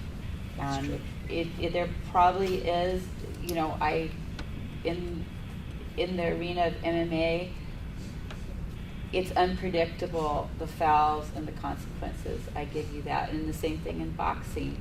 And, you know, it's something that we should all try to perhaps work on or make correct, because as a fighter, you don't know what's going to happen, whether it's going to be seen, what are the consequences of it. People say it's the nature of the game, and other people say it's something that we can work on. Okay. And so that's my 2 cents. Commissioner Forrest, any of those comments? No. You're not inclined to overturn the decision we made. You're not inclined to overturn the decision that you made? Or we make a vote. Not, we haven't voted yet. Okay. Okay, I'm just wondering. Louise, do you want any final comments? Yeah, you know, I'm not inclined to overturn, and this is the reason why. I mean, the interpretation of 519, the way I think Dr. Williams interpreted as well. I think but we got to go beyond this, because I've seen too many fights before the eye poke rule, for instance, where you extend the hand and you're poking, where they weren't stopped, and they did result in maybe early stoppages. It could be a similar situation in your case, where I think you need to look at maybe the long-term effect. As I mean, obviously now the new rule is you got to keep your fists in and your finger, or basically your fingers in, so you don't do these incidental eye pokes. But when it comes to an incidental clash of heads, it's a little bit more difficult to actually regulate. And so, but I think that's something that we should, perhaps entertain looking at. But it's a very difficult thing to regulate at this point. Not sure how many times it's happened, but based on the comments, based on the interpretation, just going to that, not even looking specifically at all details, the interpretation was of this rule was applied the way it's supposed to be. And how is that? Because I didn't get the answer when he was speaking, because you guys are going in order. So, well, Dr. Williams, I think, articulated that in any specific decision, whether it's yours or any others, the referee ultimately has the option of implementing one way or the other, either stopping or not stopping. And so that's the way I'm interpreting or looking at it as well. And so those are my comments basically. well, I guess my last argument would be is that John had just told you that he would have stopped it. Now you guys are saying that we would have to know what the doctor would have said when he came in to evaluate me. Well, we would never know, and that's what the rules are in place for, is to make sure. Well, you can't pick this scenario where he would have stopped it and then not pick a scenario where what would have happened next. What would if we're have going to happened make next? conjecture, we have to make it all the way. No, she was through. trying to say what would have happened next. That's why I used the what would have happened next. Yeah. I had no idea. But hang on, Andy, give an opinion. Where are you on this thing? Not where the commission is headed. Where are you on this? Let me tell you where I got caught up on this, okay, and why I've watched this thing probably 1,000 times, okay?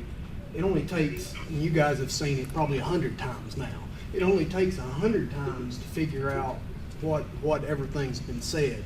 My biggest concern came from the 3rd sentence in Josh's declaration. I anticipated that the foul would be called, okay? That's probable. And paused to look at the referee for direction.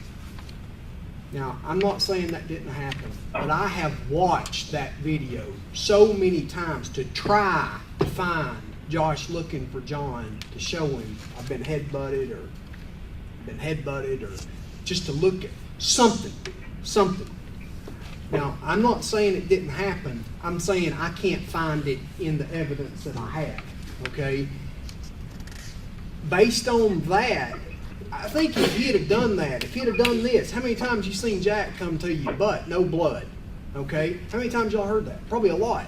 I mean, we see that all the time. if he'd have done this or anything other than fight back, we're in a different situation. So the.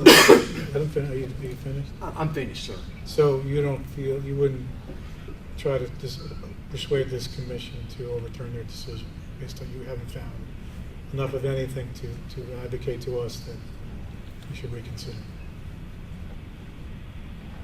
Well, excuse me, before you answer, may I say something, one thing?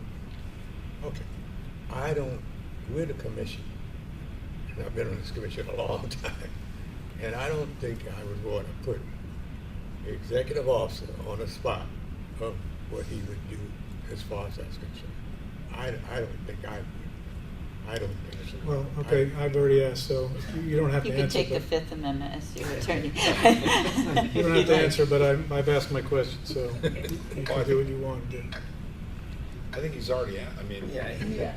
But he's looked for the evidence, he didn't find it. Okay. Not saying he didn't do it, but obviously, he's Okay. being diplomatic. So the. Okay, I Josh. don't want him to answer either. Like, we actually see each other almost every weekend and fight. So I thought This he's a isn't great personal. guy. I'm just It's- trying I to know get that. No, But this is my personal. assumption, from what I gather from what you're saying is, and from what all you guys are saying is, the next time any athlete gets headbutted or gets poked in the eye, they automatically need to just roll over and give up. Just to make sure you guys are all under the assumption so someone can be brought in. That's what you guys are saying I today. don't think that's a fair statement at That's a all. fair statement. Okay. It is, right? Are you saying yes, it is, or no?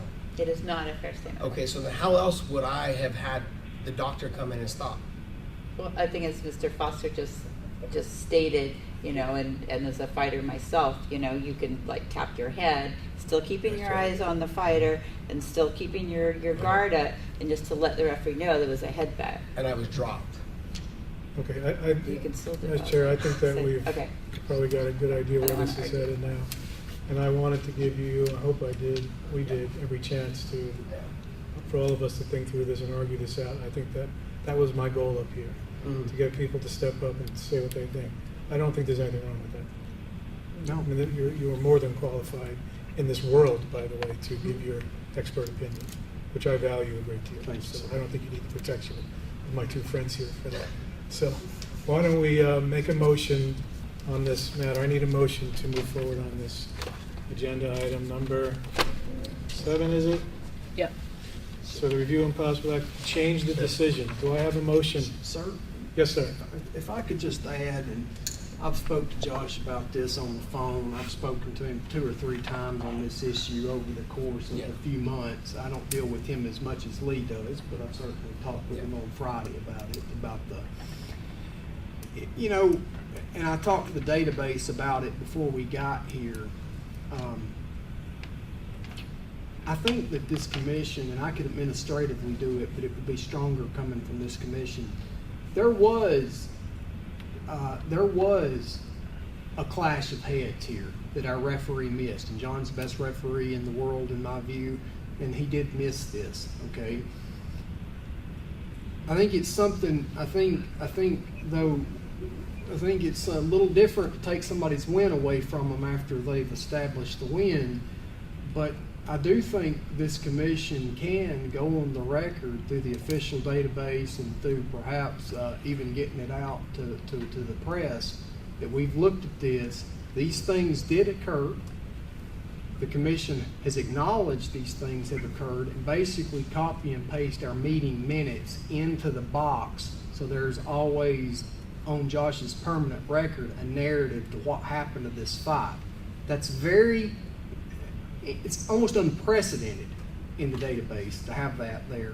But that way, any matchmaker or for Josh's legacy, and I can say that in reality, Josh does have a legacy in this sport. He's been doing it that long, that people will be able to see later, 10 years, 20 years, 50 years from now when they're reading the history of mixed martial arts. Good. You want to make a motion that would include that? I so moved. So what is your motion? Not to overturn the decision, but to include the narrative? Right. And Andy can help draft the narrative, and maybe even get Input from Josh. input from Josh so that it's acceptable. And be approved by the chair. And, yeah, and you can approve, and the chair can approve it, but definitely get Josh's input so that it's acceptable to Josh. We have a second? Second. We have a second. Ladies first. You call the roll from the bottom order this time. Yes, sir. Commissioner Ayala, Aye. Commissioner and Dr. Williams, Aye. Commissioner Senior Quidez, Aye. Commissioner Frierson, Aye. Vice Chairman Lehman, Aye. Chairman Corfeller. I reluctantly am going to stick with the unanimous decision of this commission, so it's going to be an aye. But I want to also again stay on the record that I don't have any problem with looking at each incident and the details and the testimony and making a decision, not worrying about the consequences, because Josh is right. We're supposed to be protecting the health and safety of our athletes. I think that Big John did that when he stopped the fight. So I'm comfortable with that, Josh, just so you know. Yeah, I understand. So I where you're regret going. this. I'm sorry that this happened to you. And, but as Martha pointed out again and again, this is the way that our industry goes. Josh, you did. You said this is the fight game, your press conference. The fight No, game. What do you do? this is the fight game, and this is how it goes. I understand that, but I also expect the commission to follow the rules that they've set in place. Okay, I think we heard you. Good. Thank you for coming. We really appreciate your Commissioners, would you, the majority decide if you want to take a break for lunch or just keep rolling? We have too much now to take a lunch break. So keep going, keep going, keep going, keep going. Yeah, it looks like we got a majority. Keep going. Lunch, I got lunch. Sorry. Sir, can I You're one. have 2 minutes? I just need to run to the restroom. Yeah, 2 minutes. Sorry. Just not lunch. Andy, we were on your agenda number 5, item number D.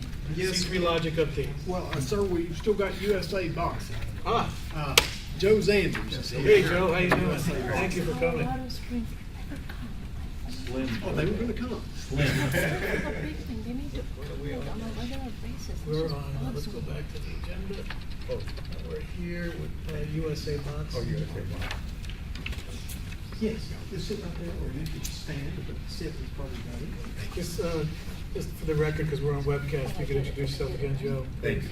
I'm Joe Zanders. I'm president of USA Boxing Southern California Association here representing USA Boxing today. Welcome, welcome. He said welcome. Oh, thank you. First of all, I'd like to apologize. I obviously participated mainly myself in confusing myself about the meeting. I'm so used to going downtown. When I got the notice, I didn't check. I just went.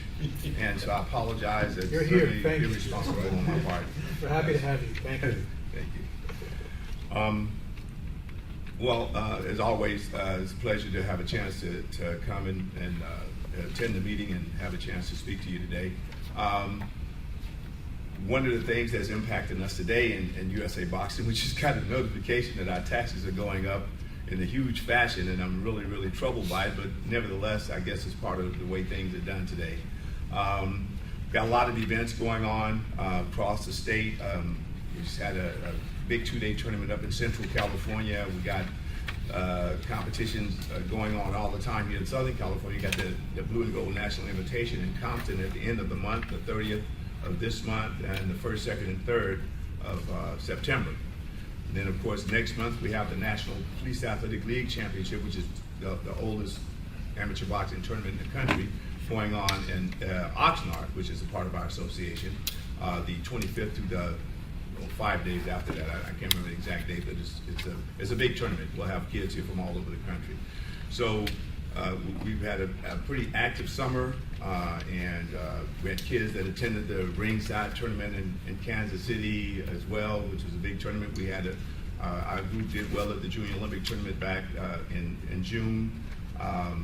So we have a lot of stuff. We've had a lot of stuff going on, and we're still going. And school is about to start, so things are going to slow down a little bit, but we'll still have weekend competitions going. Wow, tons of great stuff. Commissioners or Andy, does anyone have any questions, comments? Sorry that you got into the wrong location. We're trying. No, it's my fault. I usually know because I look at the agenda, but when I got the email, I just went. I don't know. I told myself, why didn't you just look? I just Well, maybe we should ask Mr. Vander, do you have ideas to perhaps encourage people to attend our meetings? The meeting, you mean the Our commission meeting? CSAR commission meetings. Yeah. Actually, I think it would be good, because you gotta understand the way things, you guys operate a little bit different, which I appreciate, because you invite people to come. It seemed like you're open to people coming. In the past, we've kind of been invited not to come, and when we came, it was kind of like, you got the invitation of, you're not welcome here because we don't need you, sort of thing. So now it's different. So we've had to adjust, and it's been nice to be able to come in, and it's not a problem to ask questions, because we do this all the time. But when you're invited not to come, sort of, it's not a lot of fun, because we feel like we're part of the boxing program here in California, and we know the stars before you do. We generally have them before you do, and a lot of the coaches a lot of times coaches feel alienated, because they spend all the time with the kids, and the pros start fighting over when they get big enough, and they just kind of lose them, and nobody ever gives them any kind of recognition for the work that they put in with the kids. And so it's nice to be able to know that we can come. Sure, whatever you guys want to do. Yeah, let's host an honor. I took 2 USA boxing kids to China this last month, and they performed in front of 10,000 Chinese people. That's awesome. Yeah. Mhm. That's awesome. For the first time That's great. ever. What would you like to So do? you had the responsibility of supervising them 24/7? Well, not me, but somebody did. They were very good. That's great. They were very good, and for the first time, they were hosted by the Chinese, and they were great. That's wonderful. Yeah, that was Yeah. great. Mhm. That's what it's all about. So we have a They request. performed with some Chinese boxing kids. I have some video later if you guys want to see.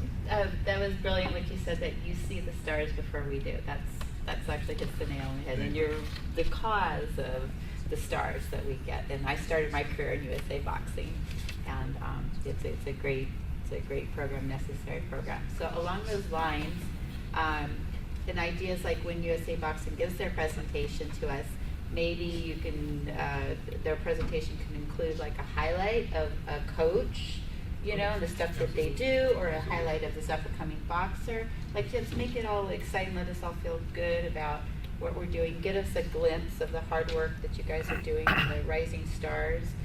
Because that's the reason why we do all this, paperwork, and,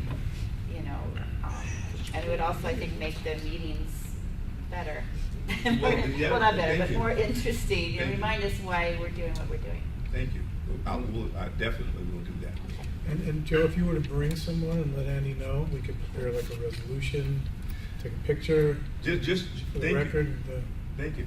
Just an idea, just a thought. One of the things that we have a coach that's very dedicated to this program. He's a businessman. He started the Coach of the Year award, and I'm probably the highest profile person around here, and I have kids that I coach every day, and so I ended up winning it last year. But the thing about it is, it would certainly be wonderful, and I don't want to put you guys on the spot, if we did highlight people that you would consider at some point maybe having some kind of committee looking at establishing a Coach of the Year in California through the commission. It would be the first, you'd be the first body to do something like that at your level, and recognize the coaches, because you got to understand, we're not just dealing with kids that are going to be world champions, because a lot of them are not. We're dealing with people that we're trying to keep out of the juvenile justice system. And as I said, it's getting harder and harder. I just had some stuff that became very discouraging to me when I heard about the new fee schedule, and so I won't go into that. But that kind of, we're spending our money to do this, and then when we come into situations where we never get any recognition, some of the coaches talk about that, but they keep working with the kids because they don't give up. But I think it would be wonderful to get. So I ran into JP DeJoria, the guy who started Paul Mitchell, the hair products. Yeah. He's got this movie out called Good Fortune. I don't know if you've heard. It's like rags to riches, and how to be a good, start a business, how to be a good business, how to not give up and how to, anyway, he would like to make the movie available to schools for kids free of charge. Maybe we could work with you to bring this movie to whatever schools your kids are at. Absolutely. As part of our. We would want to show it at the Compton Youth Activity League. I mean, we have kids. We are a babysitting service, probably the best program in the country. The PAL program, the sheriff programs, LA County Sheriff program. We spend this whole summer with kids every day watching movies, and we would love to have them do that. Okay. So- And actually, that's true with all the delegations, with any of the children, with any of the schools. They want to make it available to any and all schools, kids, programs, free of charge. So, if you Google, they want all kinds of awards.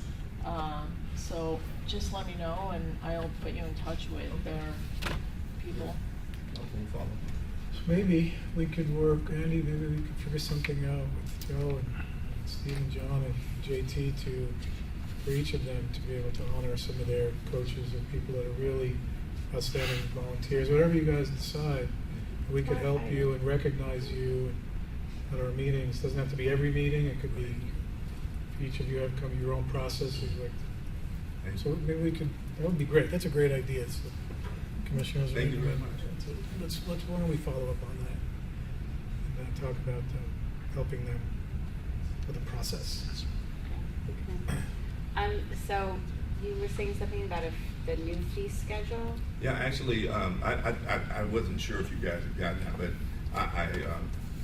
I'll talk to my treasurer because I think it's something that we're going, and I'm saying this because we really don't have any involvement in the decision-making process, but I just want to make sure that within our membership, we have to talk about it because it's going to have a huge impact. Right now, Is this coming down from USA Boxing? we I think just you need to back way up we and just got tell us word what's that going on. they were looking at a new fee schedule, and the impactful part for me is when it's going to be $5 on the internet or whatever. But when you talk about the tournaments we do, like the Blue and Gold and the Silver Glove tournament, which we've been very successful at for young kids, there's talk about adding an astronomical sum of money. Like, for example, we have to pay $328 to have the tournament. And then every day it's been like $25 additional dollars. Now they're talking about making it $150 or $200 more per day. With that, I've been involved in boxing for a long time. I can't really afford that. And I've been doing a lot of this stuff on my own. I don't have a sponsor. And I'm not the expert at looking for one, and I don't have time to deal with it because I'm dealing with the kids. But that is something that I could have come here and not said anything to you guys about it, but it would be unfair for me to do that because I represent a whole bunch of people, and if I don't say something, I shouldn't be in charge. So Because what we're looking at is now when we do a tournament, we're going to pay $325. If I'm looking at what Mr. Jones gave me right, which I'm going to confer with him again, but $325 for the tournament, and then we got to go $200 every day of the tournament. The next day, I guess, let's say the Blue and Gold is Thursday, so then Friday, Saturday, Sunday, we got to pay $200 each additional day. And I was hoping that wasn't real, but it sure looked like it is. And that is huge for us, huge. I've been involved in the program obviously too long that I reflect on it because I remember when we paid $35 for a sanction and you didn't have to pay every day because we're not doing it for us. It doesn't make any money. You're just spending money. Like we have to get the ambulance that's killing us. The How doctors can we charging. help? We used to get the doctors volunteering. They don't have time. There's so many shows. And now we got this. This is an absolute killer. They're coming back. It's not good. Because they And have an so- agenda. They're not coming because we have an agenda, which really. So these fees are for sure coming down. I'm going to send you what we receive. Matter of fact, I want to make sure I get you guys a card because I'm going to have Mr. Jones just send it directly to you. My understanding is that they've approved those fees. That's the word I got. Yeah, I will. And It's the just- other issue I would like for them to address is this whole, I went to the police and fire Olympics, which is done through, the police academy. But apparently USA Boxing sent a letter to a bunch of the police and fire telling them that that this was an illegal competition. Well, I don't think they used it, but they were using their code or their rule that says if you fight in a non-USA boxing sanctioned event, you may be disqualified from USA boxing competitions. When I got asked about that by Mike the day before that was going to, whenever, there's no doubt that wasn't sanctioned by USA Boxing, no question about it. But it's sanctioned by the police academy. They have an exemption. But that's not what they said, and I saw that letter, and a whole lot of the police did not come because of that, because they specifically wanted it to be under USA Boxing. And I think that's a discussion that needs to happen, because that was not cool. That was not cool. Look, it was, but it wasn't in my view. But I didn't think it was a violation of the rules. No, but it was very tricky. If I can shed a little light on that, I saw the email. One of the things that we deal with, and I think we need to make sure. I always make sure I contact you guys. I got an issue now with something that's on somebody's agenda. But when an event is scheduled, it has to be sanctioned for our people to participate in it. And that comes from IEBA rules, the international governing body. So that if a kid is involved in other words, it's like if you play basketball back in the dark ages. When I was playing basketball in high school, you couldn't play at the park. You couldn't play with a travel team. Now you can. Now with boxing, you can participate anywhere as long as it's sanctioned. If it's not sanctioned by the governing body, which is USA Boxing, then you can't. I think that's what I saw in that email was when someone asked the question is if it was sanctioned because they're registered with USA Boxing, so they need to know that the event is sanctioned before. This has an exemption. This is a federal exemption, and anyway, it's not. Yeah, this was done. Misleading. It was very misleading, and it was done specifically to keep people from participating. And it's a World Olympic for the police and fire. It's nonprofit. It has, it was very misleading, and it was not I've cool. participated in that before. Yeah, it was as not a police cool. officer. So, yeah. Anything else We for can talk about that. Mr. Jan? I'd just like to state that we're here for you guys and the United States, and please come to us with because the people within the jurisdiction of California and the fighters and the coaches. So please do not hesitate to contact us through Mr. Foster if any of these issues about fees or sanctioning. Do not hesitate.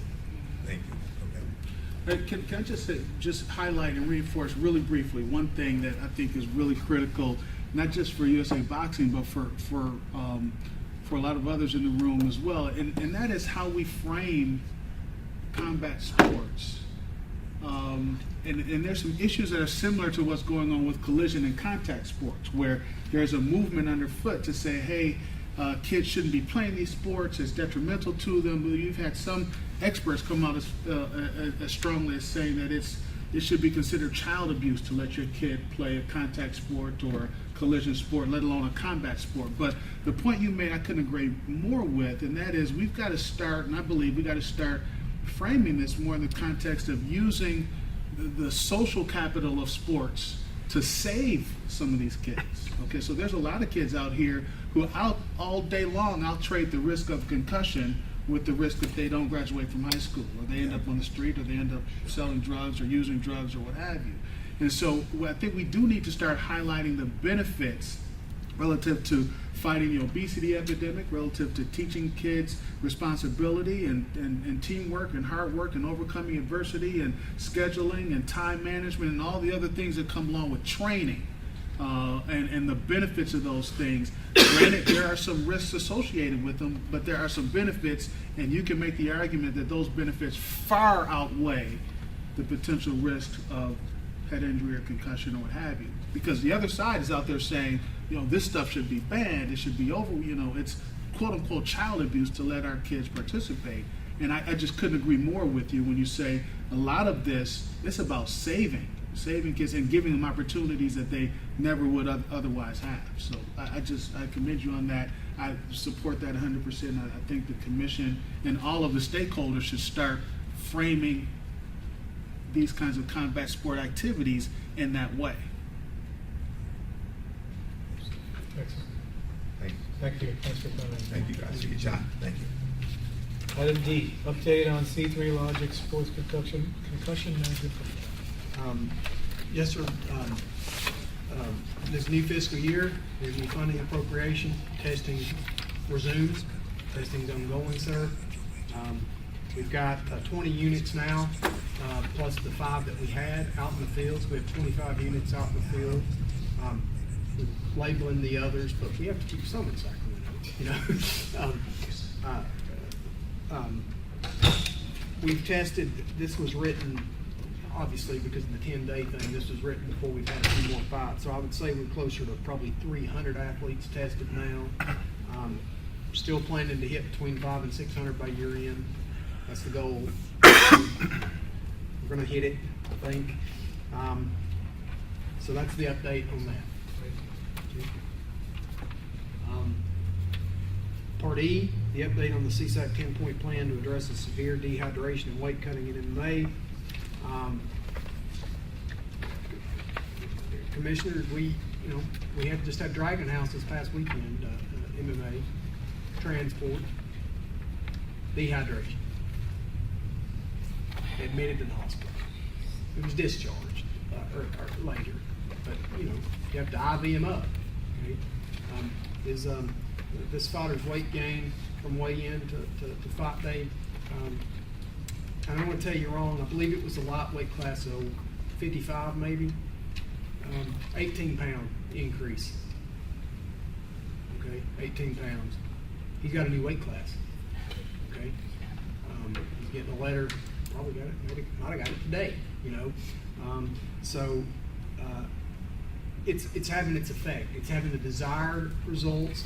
The UFC 214 that many of you attended, the average weight gain, I've never seen it that low on a UFC event.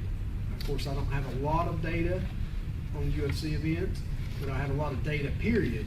And those are very, very encouraging numbers. And the people tried very, very hard to stay within the 10% plus 1 pound. The doctors didn't automatically move up everybody that was, say, 11.5% or 11%. Didn't automatically move them up. We did move up Drew Dober, widely publicized in the press. He weighed in at 155 on Friday. He was 183 point something on Saturday. And he gained 18% of his body weight back overnight. And what's tricky about Mr. Dober is he didn't look to have any deleterious effects on him. But he's young, and every doctor that I've talked to, that's not healthy. I mean, that's what I've been, So, I spoke to Dr. Eisen and Dr. Wallace, and we've moved him to a new weight class, or he can go see a physician and get on a plan where he comes in a bit lower. So the plan's having its effect, and once it's been in 6 months, just as the plan talked about, you guys initially approved, I'll come back and give you more detailed update on it, exactly what we've done. I believe the number was last week. It seems like we've moved now 11 or 12 fighters to new weight classes since it's been a good thing. So I have a question on that. So the fighter misses weight, in this case by 18 pounds. They get a letter from you, basically designating the new weight class. Obviously, it only applies, at least for now, in California and maybe a few other states. They can obviously go to a different state, fight back at the 155 weight class. But here, how long is there a process, or what is the process, maybe briefly, as to how they appeal to get back on the 155? I know there's a doctor's plan, yeah, and what have you. Is that it, or are there any additional things to get back on? If they say, I want to get back on 155, what's the roadmap? They can go to a doctor, have the doctor send us a letter. Now, now this doctor is now under the care. Yeah. And we in the office are office workers, we're not doctors, we're not medical providers. We're gonna take, now the liabilities now been, so that there's that part of it. There's also, the annual physical, because they have to get licensed annually. Yeah. They can do it through that way, and that's not gonna basically cost them anything extra because they have to pay for it anyway. Okay, so that's part of it. So those are the two methods. Is there a list of physicians that we work with, or is it just as long as they're an MD? That's right, just as long as they're an MD. Okay. When we were initially looking at that, we kicked that idea around, but we didn't want to, my thoughts, and I think not just my thoughts, but we spoke to Dr. Wallace, and if you're a medical doctor, you should be able to, make these decisions, and they're your patient, and don't want to try to second guess that. I guess that's general thought. Thanks. Thank you, sir. F? F. So this was from you. You wanted to, this is a good idea from you. You like to have this on the agenda every time, standing item. It's the upcoming events that, obviously we have many events it's included, but these are ones that I think the commissioners may be interested in attending. Next week at the StubHub Center, Tomaga versus Kodo. Okay. Incredibly good fight, WBO fight. Okay. Which, by the way, is doing incredibly well on ticket sales, even though there's another fight. Doing better than McGregor? No. And then on September 9th, at the StubHub Center, K2 is bringing Chocolate Tito back. What date is that? September the 9th, sir. September the 23rd, y'all have heard a lot about Pitbull today. Pitbull's returning to California. Fight Benson Henderson. Okay, and this will be under the 10-point plan. Interestingly enough, from my historical data on Pitbull, he doesn't cut that much. Benson cuts a little bit, but he's aware of it. Bellator's made him aware of it, so they know about that. And then in 923 we have at the Forum, HBO Golden Boy show. I just got the main event uploaded yesterday, but I'll be sending that to you. And then we also have a show on 10/7. At least right now it's 10/7. It may shift to 10/14. Right now it's 10/7. In fact, we got invited to the press conference today, but we're here. But it's Mars versus Santa Cruz Part 2. The best fights of 2015. What date is that? That's 10/7 is where it's on our schedule right now. Okay. Okay. And where's it at? Staples Center. Okay. Mm-hmm. And 10-6. maybe it's 10. It's the Saturday. It's Yeah, it's 10-6. 10/6. Golden Boy, right? No. Should be Ring Star. This you know how these come out like days before, but it's coming. And then also either in early November or early December, and they're going to let me know this week. They've got both dates held. We're going to have a major fight at the Oakland Arena on HBO. So I'll let you speculate as to the main event that is. So we have many events. Of course, the commissioners can come to any of them. So please. Great, that's great. Okay. Part G. The Association of Ringside Physicians and Association of Boxing Commissions was combined at the Mohegan Sun in Connecticut this year. I attended that convention on behalf of the commission.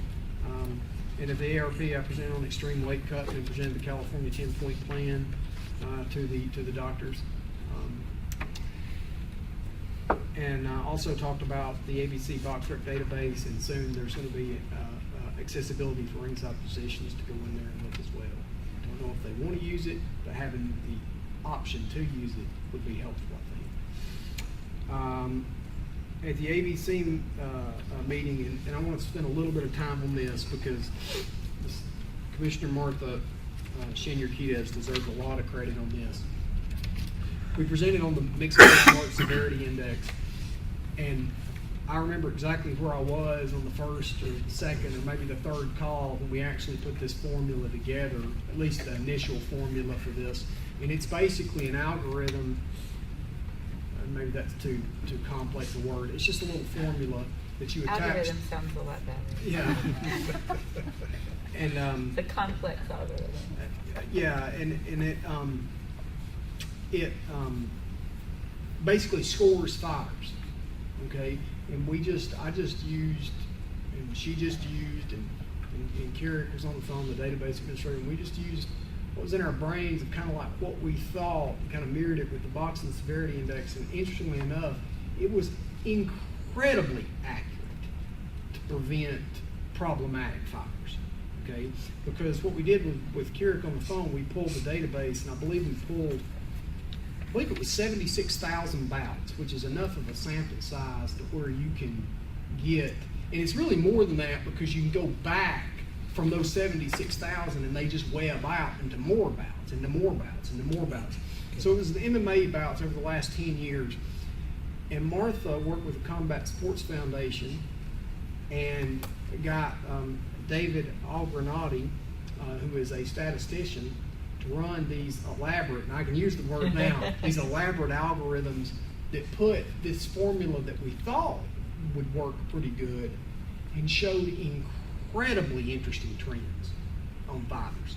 And we're not talking about individuals because there's always an apple that's odd, but over an aggregate you can make some pretty definitive assumptions about things. One of the assumptions that you can make positively is that when a fighter, an MMA fighter, not a boxer, when an MMA fighter hits 30 years old, for whatever reason, as an aggregate, their chances of winning plummet. I mean, never seen anything like, and it's enough data to where you can use it to make matchmaking decisions. And you can look at but if you have a 30-year-old or a 36-year-old versus a 36-year-old, you're okay because you've got all these different things. The bottom line is, I presented it. Commissioner Martha presented at the conference. It will be now included in the official ABC Mixed Martial Arts Registry, starting in probably October, maybe November. It's going to take a while to roll it out and to tweak the computer. I mean, it's a big database, but it's now going to be included beside each fighter's name, just like the Boxing Severity Index that we got pushed through last year on the boxing side. Major improvement for fighter safety. Most regulators don't want to sit down and take the time to determine whether a fight's safe or not. They ain't got time. Let's just do it. You got hard data that's showing this guy's a 4 or a 5. Now you're sticking some problematic issues. So anyway, that's the purpose of it. It's a health and safety thing. It's probably the biggest health and safety thing from an administrative standpoint for matchmaking since commissions started regulating combat sports, because before this was not regulated. I mean, everybody remembers that. So it's really a major improvement. And I'll hurry, sir. I don't know. Thank you, Martha. Thank you, Andy. Incredible. Martha, would you like to add anything about it? Because you really did a lot of work on this. It was very interesting. Actually, and JT helped and John McCarthy helped at first with the initial information because, we just took the Boxing Severity Index numbers and sort of started tweaking. And it was interesting because we started with, 75 rounds, and come to find out that was way too much. We noticed that with the data that at 60 rounds, the numbers started plummeting as well, as we had to tweak that back to 6. It was actually really interesting, and David did just a great job with, coming up with these graphs that were just amazing. And Carrick, I think he tried to do this years and years ago. He had a grant, and he just couldn't. I don't, maybe there was just not enough data, or it's just too early, or there was not enough stand-up. I think not enough regulation, but yeah, I think this was really interesting, and I think it'll make a huge difference in the matchmaking going forward. And and not that I had, I was involved in it, Martha was involved in it, but I mean, this commission was involved in this, and that's something I think the state of California. This commission put it on the map, and the foundation, this Contact Sports Foundation, underwrote David Albernati, the statistician. So I think that was very helpful, because it wouldn't have happened otherwise.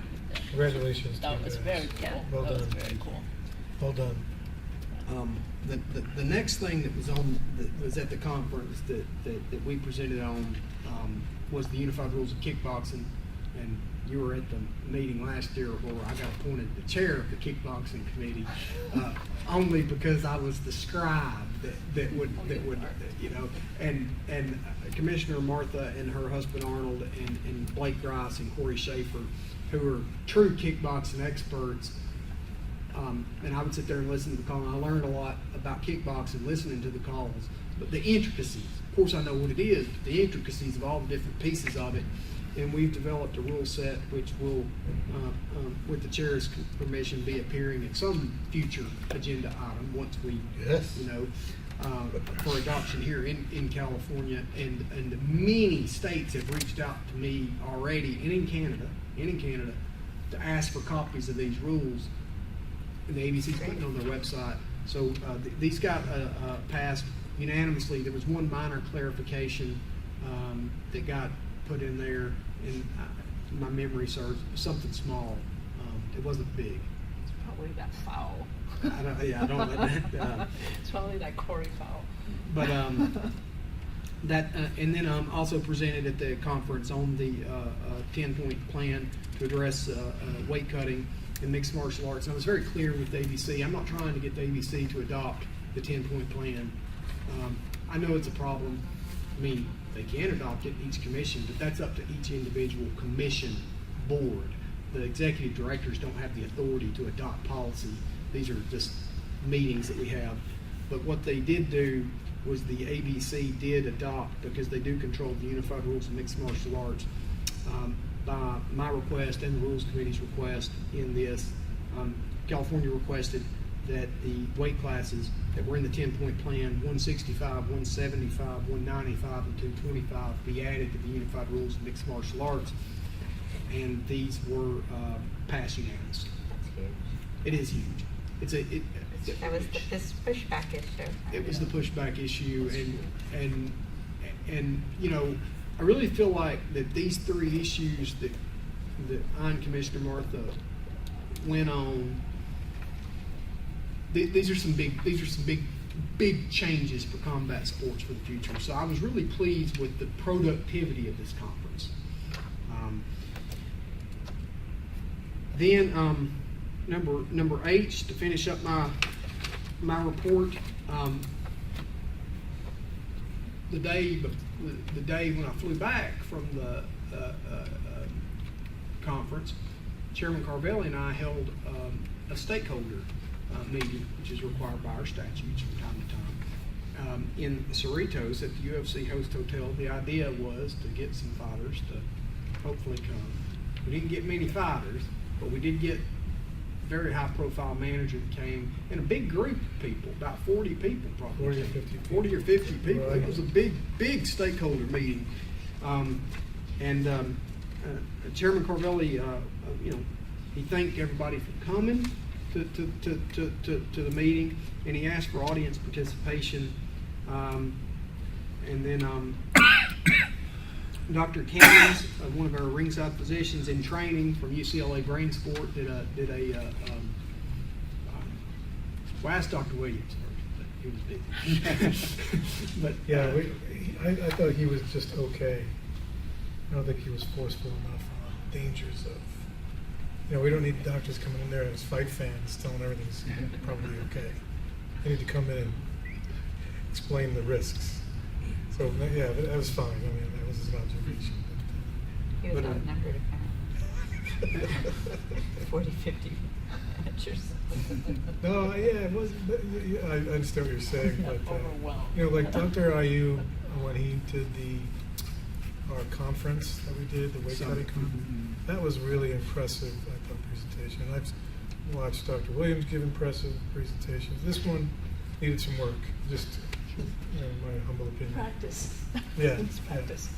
But Maybe next time get Dr. Williams or somebody he designates. But Dr. Cameron, we will see him at FITES because he does work with us at the Yeah, FITES. that sounded negative, but I just wanted it to be a little more safety-minded than it perhaps was. Sure. And then, you know, we John McCarthy and I discussed 10-9 and 10-8 rounds in mixed martial arts. Can't emphasize enough, I harp on it all the time. Getting those scores right affects fighters probably more as a percentage than any other single thing that our judges do. And it affects people's lives later. The difference between a 9 and an 8 can affect people for years and years. So we really focused on getting that right. We're focused on that in California.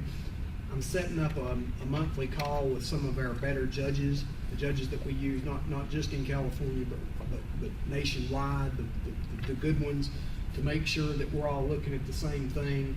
And that's something that I think I want to do moving forward, is just trying to see what they're seeing to make sure we're all looking at the same thing. Unlike boxing, mentioned this commission many times, it's easy to find the 8 in boxing.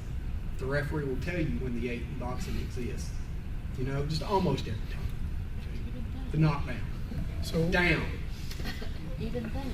Roy, pipe in here, but what I also heard, I think it was Michael Bell say, that like we kept asking, what can we do to provide you all that we're bringing, as we discuss these issues, and he brought up something about maybe some more clear instructions or policy or procedure that actually is written down that helps these judges with these issues. Absolutely. Because has great nuance. It is highly subjective.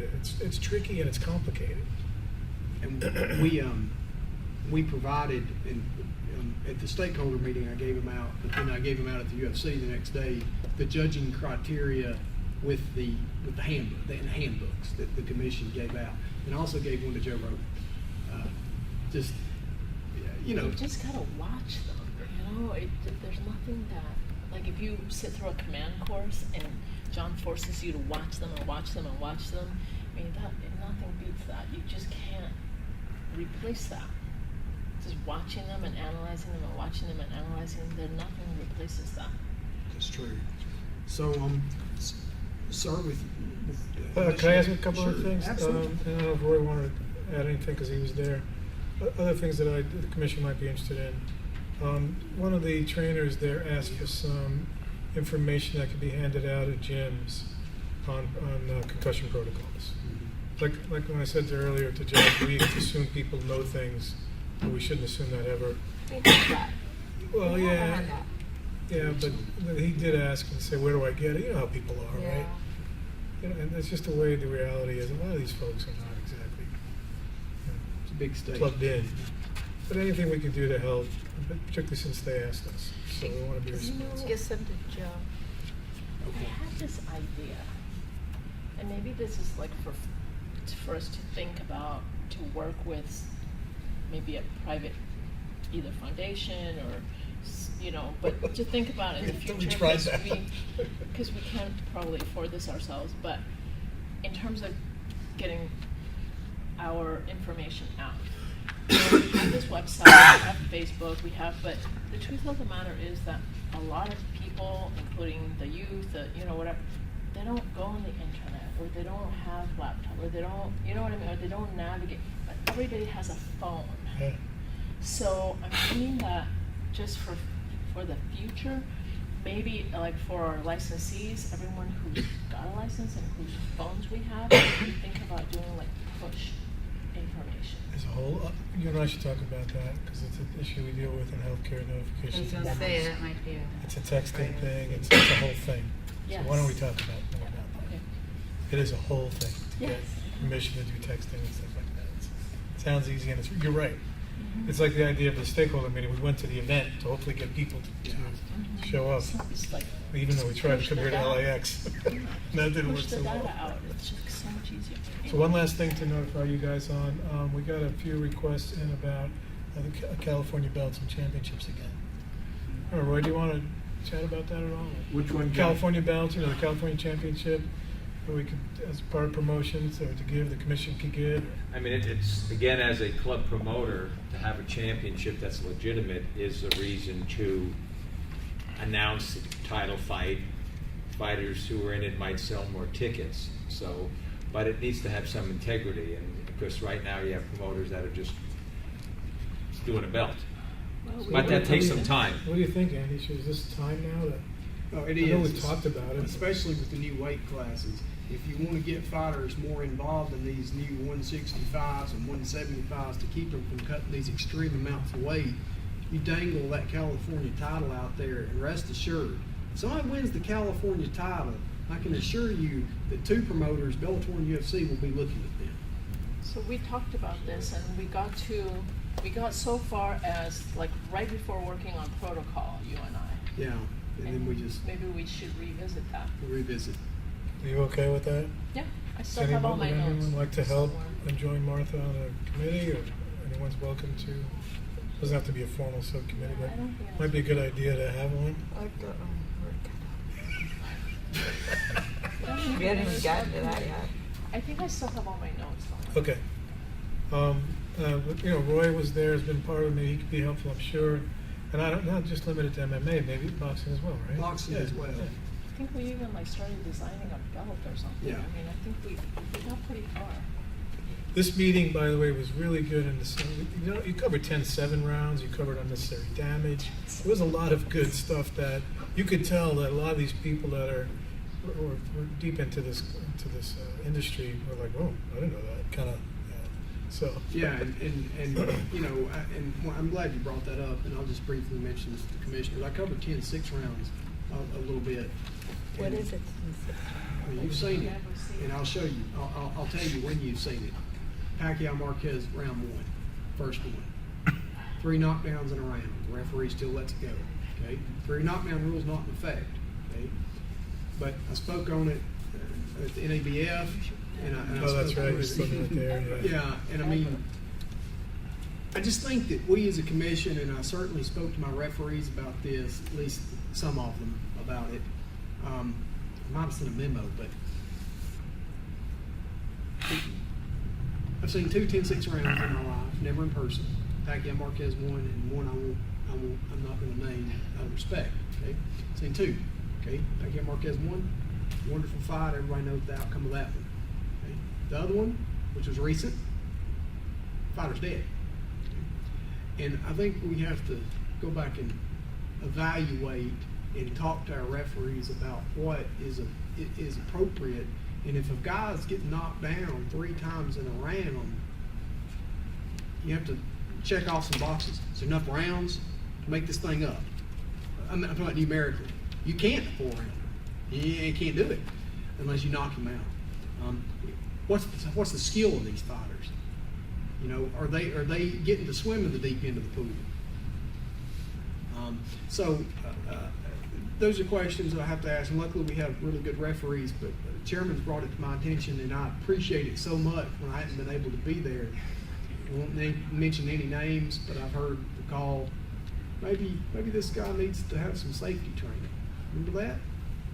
Certainly watched that, certainly had some conversations, and that has improved that referee. So, and then we also attended NABF down in San Diego We did. together. And I was invited to speak, and you gave a presentation. By the way, we won Commissioner of the Year and Executive Officer of the Year, which they're going to rename the Andy Foster Award. But Andy's presentation, as you can see when he starts to get all powerful on this stuff, was really, really good. Really, really good. I heard yours was really good. Thank Would you speak on Thank that? What did I speak on? I had a lot of stuff to say. At the end of this, he has like, it's like shows Mauricio with the Pope, and it had these pictures of I put Mauricio. Mauricio Silman up with the Pope. Now, where does he go next from the Pope?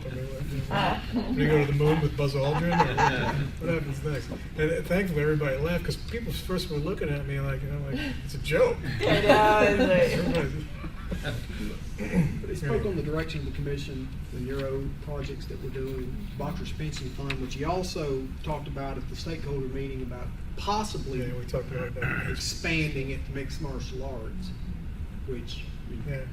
and that's a policy change at the legislative level, but he spoke about it. Yeah, and I raised that as an issue for discussion only, this, and I'll talk to you about it too, Luis, the McGregor Mayweather fight and what impact that could have on boxing, if any, on MMA, if any, on matchmaking, if any, and just to inspire some conversation. I don't want to, create a bunch of crap. And Mark Ratner was there. He was great. He's so, learned on this stuff and thoughtful. But it was interesting with people's opinions about that. We don't want to get into that, I don't care. But anyway, those are the updates there. All right, let's keep going. Thank you. Okay, report. We are doing pension, number 6, pension fund, subcommittee report. Commission, Vice Chair Lamb, Commissioner Arnold, do you have anything for us on I that? think Andy's gonna stick on that. Okay. Yeah, we're continuing to work with our partners to try to get people in. We're working with Martha actually on a couple of guys. Got one guy that's possibly in the hopper right now. Just as the chairman mentioned this morning, got the text, going to reach out with Division of Investigations. Yeah, DC has already texted us Yeah. based on mine, because they're listening. Hello. And so, yeah, they've already responded. Thank you, DCA. You know, that, as Director Gofilo mentioned earlier today, he got to hand out a couple of checks. I'm wondering if any of the commissioners are available, or yourself, if we can use that sort of as a way to get some press and get the attention of some of the folks that are out there that haven't collected their checks. That's Just great. Yeah, do a fight. Yeah, no, that's a great idea. So we we get checks in all the time. So we'll see. And many of these fighters are in Los Angeles. Yep. They're not in Sacramento, so we can see about that. We got a couple of cards at the NABF. By the way, I blanked for a second, but I sent you my presentation, Andy. So you have it. I sent you an Excel or a PowerPoint, so you can see what. So Andy, it occurred to me, that guy who didn't sign up, but maybe there are other people who didn't sign up, but who fought during those periods of time who could probably get a check. And we're having such a hard time finding these people anyway. And you and I are looking into that with Beth. But not just him, other There's people. many others, yeah. Because that just seems so unfair. Maybe we could look for fighters. I don't even know how to go about doing that, but there seems to be a pool of people. Joe, did we get Joe involved in this? Because it's not, obviously, I'm not talking about the kids and the amateurs, I'm talking about all the trainers and former fighters and others that are, just to have information that there's money out there. Joe, we have $5 million that we can give to retired fighters to help them. Okay. So apparently you need to have signed up for this pension, even if you fought during this period of time, and you paid into it, and your fights paid into it. But if you didn't sign this form yes, and you didn't sign You up have to fix for that it, then, that's not acceptable. it's not acceptable. We're working on it, sir. So we're working. Gary, we gotta grant an exemption, whatever I we have to don't do. think that was. That's not the intent of Right. this. So we're We're working. working Okay. on it. But we need to find those, and I don't know if there's a way to find those fighters who did not sign this form, who paid into it, who didn't, because if we didn't know enough to keep their information, they wouldn't know enough to sign this. It's kind of ridiculous. Yeah. So we're working on it. Okay. I think it's as simple, as long as legal counsel approves it for me, I think it's as simple as me just, even though I might not like to do it, I'm the executive officer of the commission, I serve you guys, and these people do work for us. tell them to do it. No, it's compliment, no. We'll look at it, let's look at it. Do it right, but I don't think Yeah. anyone's going to oppose 'Cause this. it might not be For heaven's sake. a requirement, that was my understanding, a serious Sure. requirement, and then we can I've decide, never but. seen that as a requirement. Yeah. We'll look, but Yeah. Item number 8, discussion of an action plan outlining instructions and procedures for contesting CSAC decisions. Prior to each commission meeting, chair, vice chair, and executive officer meet and go through the agenda, and we finalize it, we talk about it, make sure it's all right. I'm sorry, of course, Gary Duke's on the phone with us, advising us the whole time, so the 4 of us, and that's how it gets to this point. I thought Mary brought up something that was really bothering me at our last conversation about the agenda, which is why I ended up on here. It was a great point that she made, and I think she's going to talk about it now, right? About what we're thinking about on this process. And of course, we dealt with Josh today and other things. So, you want to take it away? Well, just generally, as you know, one of the things we do is that we, review decisions, whether in fights or decisions by Andy, and we have to do fact-finding and videos and hear arguments and read briefs, and we have to decide these cases. And as probably as you're aware of, as I am, sometimes it's kind of lopsided. Sometimes we feel people don't really have their day in court adequately, like there's language issues, they don't really understand what they have to prove, or they're not represented. What Josh brought up, he says he didn't know exactly where and when to appear, and so there's basically, I think, ways that we can make sure the process of when we review and make decisions regarding our stakeholders assures a fair and adequate hearing, and assures the fairness and helps assure the fairness and correctness of our own decisions, and also provides a more streamlined, efficient process for our decisions, and also the Andy's office, so that they know this is the process, this is the paperwork, this is the handout that has to come out, and instead of like having an unlimited time, we have a procedure who goes first, So this is all just kind of a general overall thing, and as an attorney, this has kind of bothered me that it doesn't seem that there's a process. I like process. So I thought this was something that needed to be fixed. And you are willing to help us Yes, create these yes. guidelines to review. We used to have an administrative hearing manual somewhere. Yeah, we're thinking that this is going to involve, well, the idea is all pretty much different forms of what we review. Not just, administrative appeals, but also like what we did today with Josh's decision. Yeah, and actually figuring out what it applies to is going to be part of the process. Yes. So just generally, there's 5 ideas that we had to flesh out what we want to do. There's going to be a handout for the procedure on the process of review and timelines, so that can be given to people like Josh or anybody else, so that they know the process, the time frame, and their rights and how things will work. We're actually thinking of creating a form. How we have licensee forms and they have to fill out, so we can look at something and say, well, here's the arguments, here's the rules that apply, this was the referee, instead of like, where's the referee, what's his opinion, what does Andy want, what are the rules that apply? Form they would be suggested but not mandatory. Also, with the idea of language, I was fortunate enough to tour the DCA offices in Sacramento, and I was impressed by their big phone bank, and they have, I don't know how many languages they have the ability to handle. Oh, it's a lot. 50, Yeah, at something least. like that. So the idea was using our DCA resource as perhaps language telephonically translators, because we have like fighters that bring in their uncle perhaps to translate. Well, it could be that there's an interest in the translator and maybe not translating exactly what it is. Is this covered by our pro rata? Yes. Well, that was, yeah, it'd have to be at no cost. So it would be both a service, you know, and also a way to assure the fairness and accuracy, again, at no cost.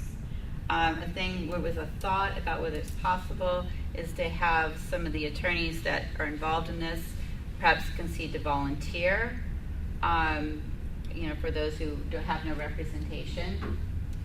And that might not happen, but it's just an idea, you know, volunteer attorneys, especially who like boxing, they might really want to do this. And there might be conflict of interest things usually, that will yes. have to, that might not work.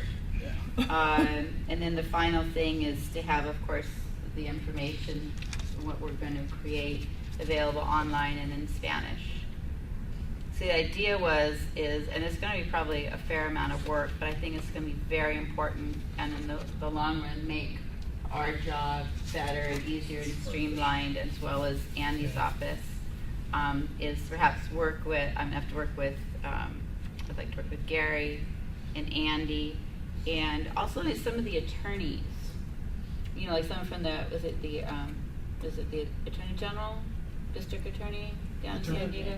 Attorney General, and maybe some of the private attorneys that sometimes appear, because, you know, just people from their stakeholders, and of course anybody else, to kind of have brainstorm about what can we do and have it be more efficient for everyone. Because also if we make it more efficient with forms and procedures, then we might get more attorney volunteers.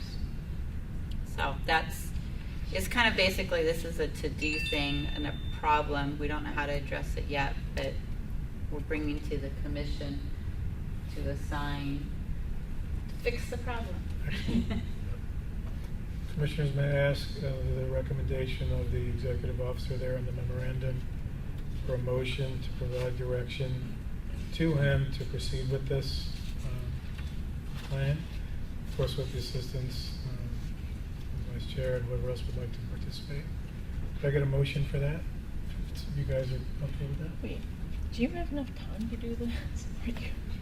Wow. You seem kind of busy. Just like, I mean, you guys have no idea. Delegate He's this. so busy right now. You're going to delegate this, right? Yeah. To who? To Mary. Yeah, I'll take the laboring, or we obviously need Andy's input, or maybe Heather or Sophia can come in, but, you know, I think that we're very aware of how much Andy does, and again, what? Oh, Martha. and you can help. Well, That's what she just told me. She was No. just whispering to me that she's going to help. No, it was not whispering that. No, it was not whispering that. I certainly will assist also, because, I mean, with just the way you described this 5-point, you know, kind of plan here, I think all of this can be done within our regulatory framework as it is right now. It doesn't require any new regulations at all. Right, that's great. But we'll have to make sure that we don't, you know, go into the field of underground regulations by all means. One thing the commission may want to consider, and this is more of a policy thing for the future, is perhaps re-looking at section 389, which is the appeal procedures. Mm-hmm. Because quite frankly, I just find it incredibly awkward, given the time constraints. And if you recall, the Shlemenko hearing was just went way out of hand. But that was for a number of different reasons, of course. But anyways, it's not something to look at immediately right now. I think it's a better idea is to do what we can do to make the process more transparent and clear, you know, to the athletes. And I see no problem with any of these decisions. And actually, I was remiss in not saying that Gary came up with a lot of these points, and it was his idea. So that's. I wasn't trying to pat myself on the back. Sorry. But if you guys are okay with going on the record as saying that this is a good thing, then we're going to move forward on the process. So can I get a motion to do so? Commissioner Al, a second? Second. Dr. Williams. Any other comment, commissioners, on this? I'm assuming this is available also for pension collection. I haven't looked at the website in a few days, but I'm assuming it's on there. if you're a boxer, you can get on our website, and is the question up there, or is there a vehicle there for them to claim a pension? Yes, sir, the forms. Are they uploaded on there? Okay. It's on there, yeah. Because I mean, something like this is something that I would already assume was on there, but I'm glad it was brought to the Yeah. attention because, you know, as a state government commissioner, what have you, I mean, that's kind of what we're here to do. Yeah, and it's But, not. Yeah, we don't have this. And I don't mean to interrupt you, but I was surprised. Like I'm there every day, and I was surprised this wasn't like. I guess I get too close to the process. You know, I get too close to the process, and like I'm thinking, oh, everybody knows if you submit that, and we tell you we need this because I think sometimes I and the staff get too close to the process up there in Sacramento, and we just make assumptions that everybody should know that, and they don't, and they shouldn't know it. It's just we've been around state government, I guess, so long and around the process of the way these things work, and I think having this will be very helpful to the fighters.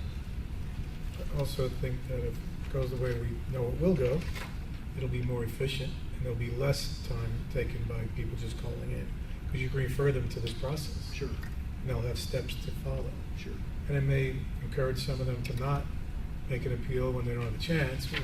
It's just that they're just angry because they lost, or it'll help somebody like the decision that this commission was split on our last meeting, where it was, to me, it was just not a good process at all. Right.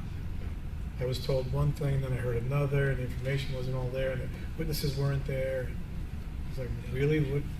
I can't feel good about this decision. Sure. I don't feel informed. So. Anyway, we have a motion and a second. Any public comment on this? Seeing none, would you please call the roll for a vote? Chairman Carvelli? Aye. Vice Chairman Lehman? Aye. Commissioner Fryerson?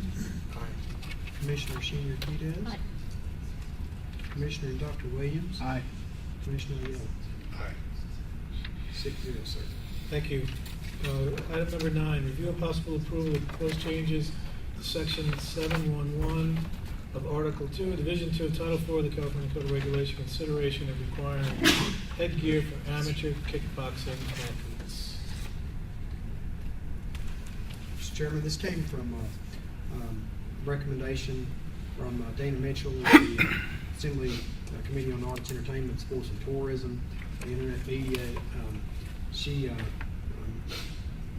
The committee, it's my understanding, will possibly or considering looking at legislation to do this, when in fact we have regulatory authority to fix this.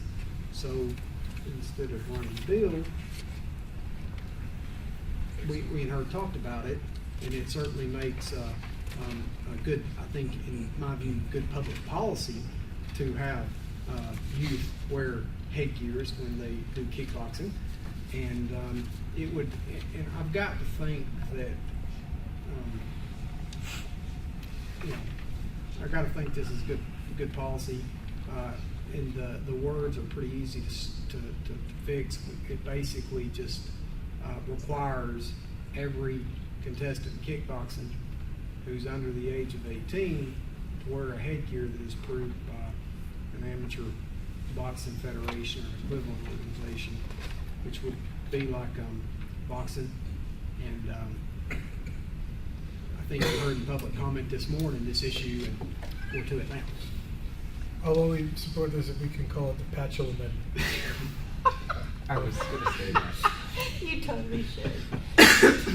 The only, Let's have a motion so we can discuss this. Do we have a motion? It's coming invited right after the motion. I so move. We have a motion, Commissioner Arrow, a second. Second. Commissioner Shinner-Quidez. Commissioner comments? yes. Commissioner Arrow. So I'm looking at the section, it's 711. Yep. And it says that approved by the Amateur Boxing Federation or an equivalent organization. The summary, your summary or memo here talks about kickboxing. I'm just wondering if that covers kickboxing just by saying equivalent organization, or does the Amateur Boxing Federation actually approve kickbox activities. Assuming this is the language that you're proposing, I mean, does it need to be amended? Well, this is the Just a sample.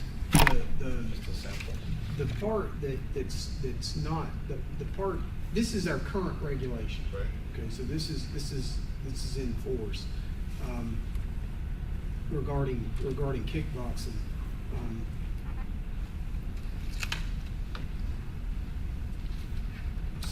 But it talks about, it says, 18 years of age shall wear a headgear that is approved by the Amateur Boxing Federation or an equivalent organization during the contest.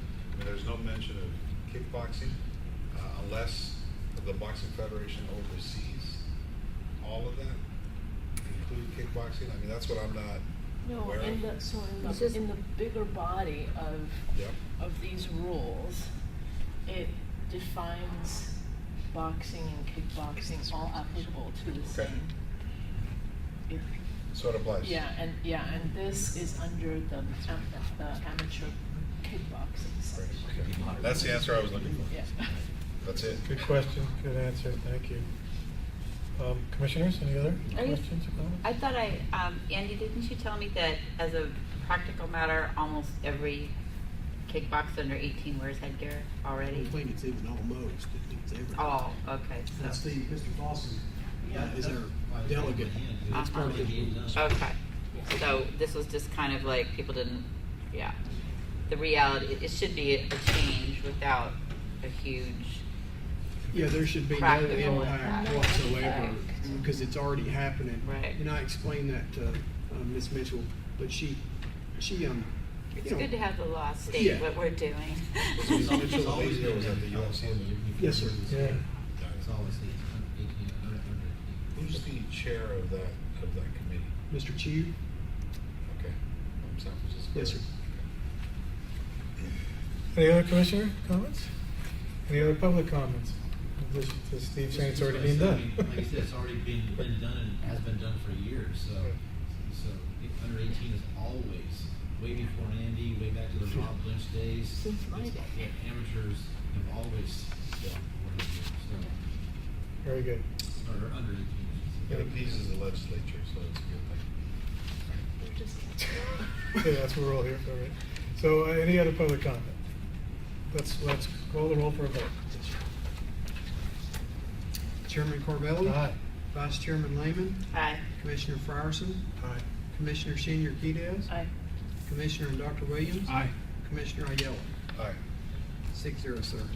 Thank you. Item number 10, review and possible approval of proposed changes, section 280 of Article 6, Division 2, Title 4 of the California Code of Regulations, examination of boxer applicants, consideration of proposed changes detailing specific medical examination procedures, including an additional neurological examination assessment.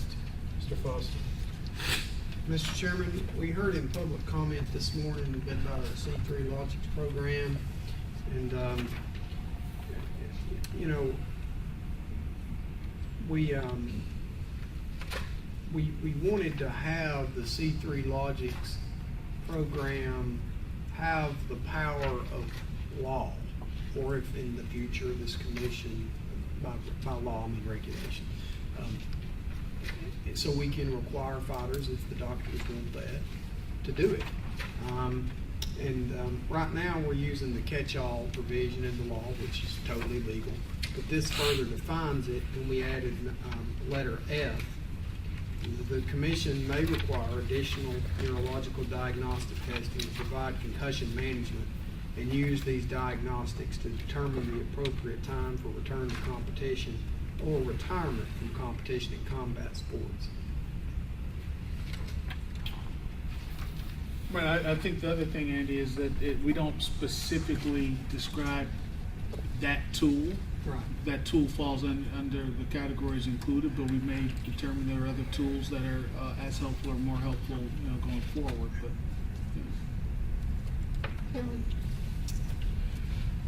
So we want to start with a motion. We have your recommendation here to approve the proposed changes to section 280. So that's your recommendation, right? Yes, sir, and we're still working with the department with Gary's office and with the legislative regulation unit in the budget office to beef up and to make sure this initial statement of reasons is going to pass the Department of Finance. We're working on that side, but the idea is for the commissioners, if you so choose, to approve the language, and then staff will get this thing through. Haven't we already approved this language Yes, sir. except for F? Yes, ma'am. Okay. And we had to withdraw it. We had to withdraw it.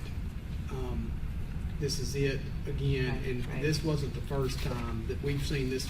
When I say we, you guys have seen this Yeah. one for a long time. Yeah. So I'm hoping this is the last time. Do we have a motion to approve with some hope attached to that?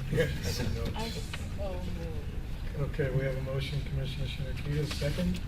Second. Second, Dr. Williams. Any other comments for commissioners? I noticed on, not a change, on page 7, there's a blank, promoters currently pay an average of blank in neurological fund account. Like, to the extent that we are forwarding this to someone, we should fill that in. Yeah, it's Or is it blacked out, redacted? no,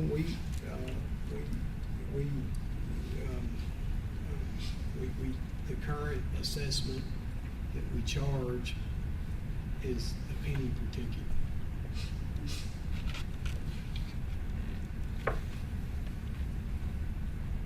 Okay, so what are you gonna do about that sentence? So you'll have to say currently pay a penny per ticket. Yeah. And delete the average. Right. Okay.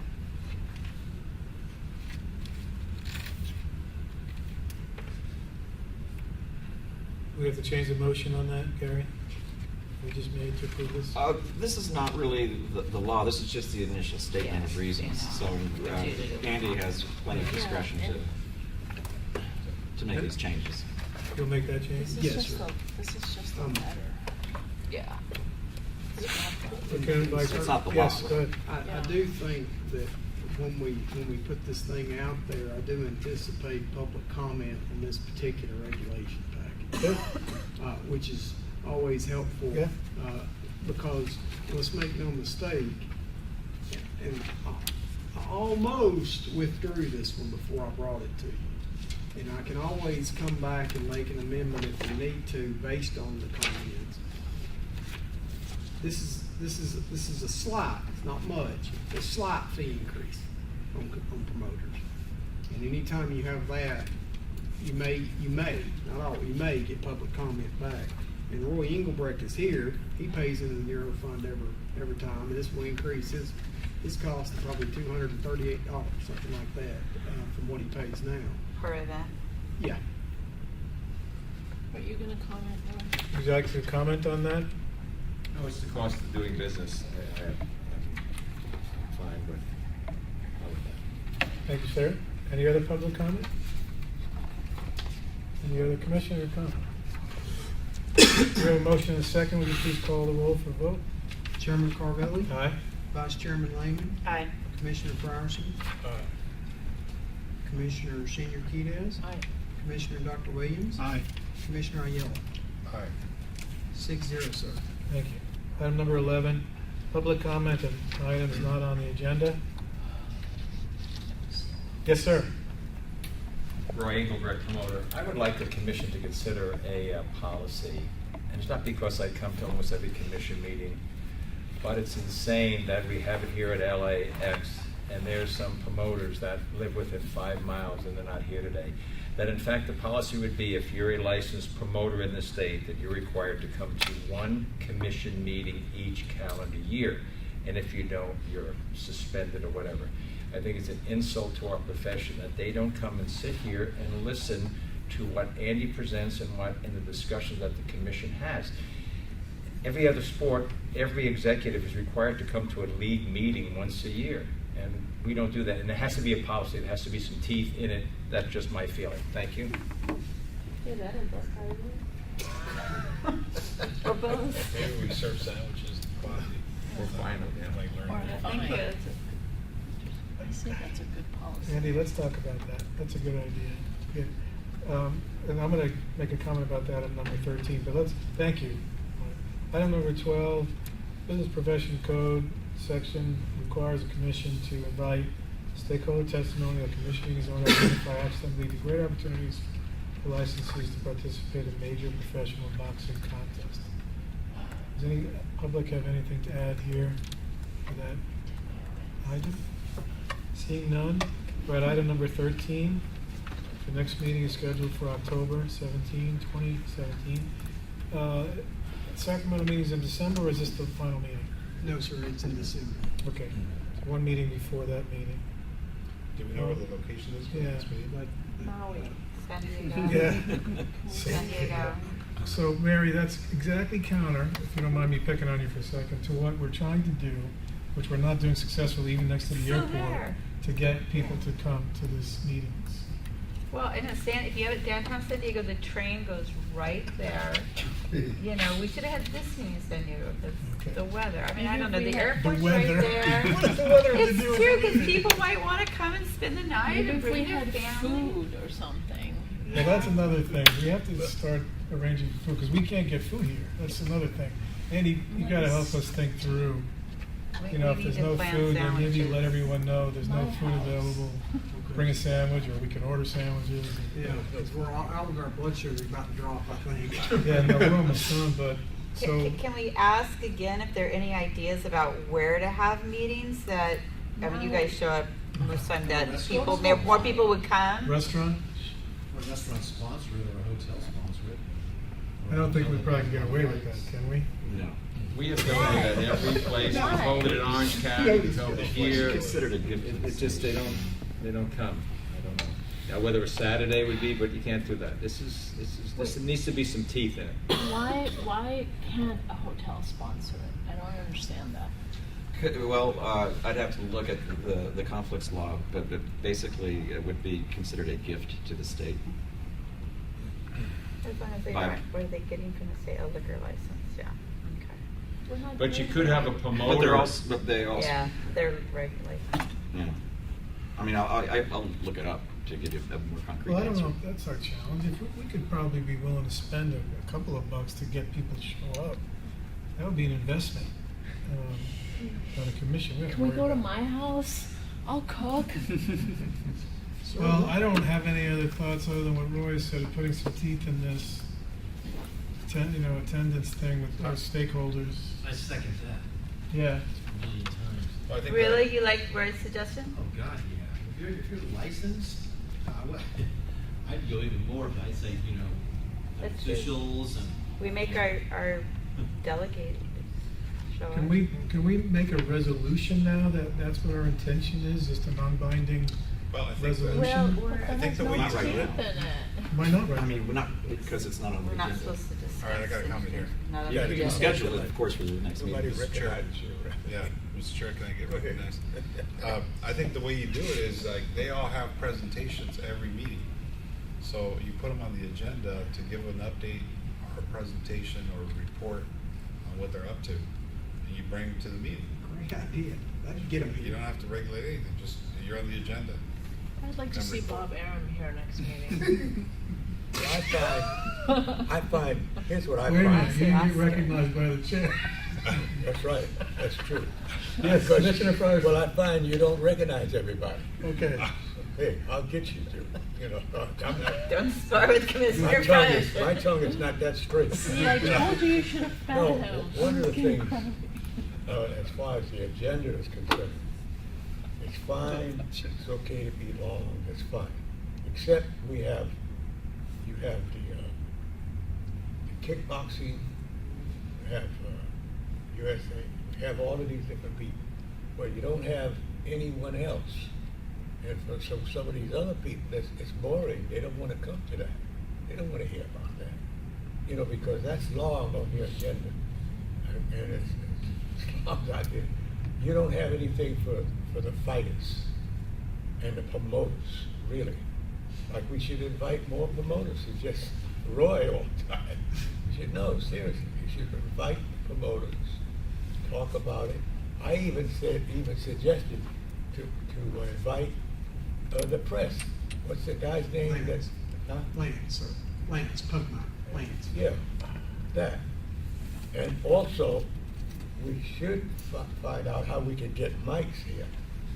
Now, my daughter raised sand for me to get hearing aids, and I got them. But I still can't hear some people. A young fella in the back there, I heard him, he's sitting right here or back there, and the guy's here. But everybody talks really quiet. And, you know, and a lot of people come and then they leave because they can't hear it anyway. So there's a lot of things we could do to step up our agenda. Maybe we have to have like a subcommittee to work on attendance ideas, yeah. Yeah, it should be their obligation and responsibility to come. I don't know, I'm pretty sure everybody in this same room has the same feeling I do, okay? You always want to know who's in charge, who's setting the rules, who's setting the standard, okay? And we all know Andy, okay, but we all know Andy has something he stands for too. That's the panel. Well, it should be a responsibility if you need to get to know the panel. Because sometimes a guy like Josh is going to come in here and want to have a talk with you guys, and he came here today probably not knowing anybody, so you don't know how to even react in that stance. You know, it's better for people to know who we're talking to, okay? And probably the number one thing, the simplest thing about why people aren't coming to the meeting is just they don't know about it. You know, if John and JT and I all start to put it on our website, hey, and on our events page, this is an athletic commission meeting on this day. I guarantee you right there is going to be a bunch of people that didn't even know today's meeting's happening that goes to JT's website or John's website or mine. They're like, oh, wow. You heard me ask Director Graffito that this morning. But I've already been texting back about what they can help us. But yes, gentlemen, could sure use your help in distributing the news. So maybe we'll make an extra effort. And what about our location for next time? Let's make some decisions here, folks. Disneyland. Well, we just did that. Disneyland. I think when you had your meeting where you have your microphones and the atmosphere is a little bit more official, it makes for a better meeting. There's the hearing, the stature, the status of the commission is elevated. Like now the you always Reagan can't get, building? like at Orange County Fair, you in the room there that had the microphones and you had a video that you could show. Even What last about the last Reagan meeting. building? Pardon me? The Reagan building downtown. Reagan Building downtown is another, yeah, we've had that a lot. I should say that every promoter has to be represented. It doesn't have to be a Bob Arum or Roy Engelbrecht. It could be someone from their staff, because we can't require every promoter who might have something. But they need to be represented one time a year. One time we're asking. Or one meeting a year where they all come. One meeting here. I belong to 2 unions, and I'm fined $50 if I don't go to the national meeting each year or vote by proxy. And it's just annoying enough that I do it. So it's not like, oh, I want to be banned from doing, but just that $50 fine annoys me so much. Can we do that, Gary? Can we find?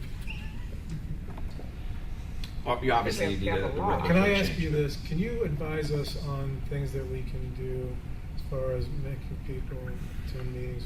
A licensed stakeholder as a requirement, what we can do about that? But that would require regulatory change. Why can't we make Okay. it How part of the licensing requirement? Well, that's what I'm saying. Yeah, it could be part of the That's licensing. a reg requirements. change. But that would require a change We to have any- either section 2 and 3 or 2 and Do 3.2. we have any authority to say to them, whether it be a resolution or not? Not at this time. I think we could ask someone to appear, an individual Hey, Ursula, promoter. get there. Yeah, Take it easy, guys.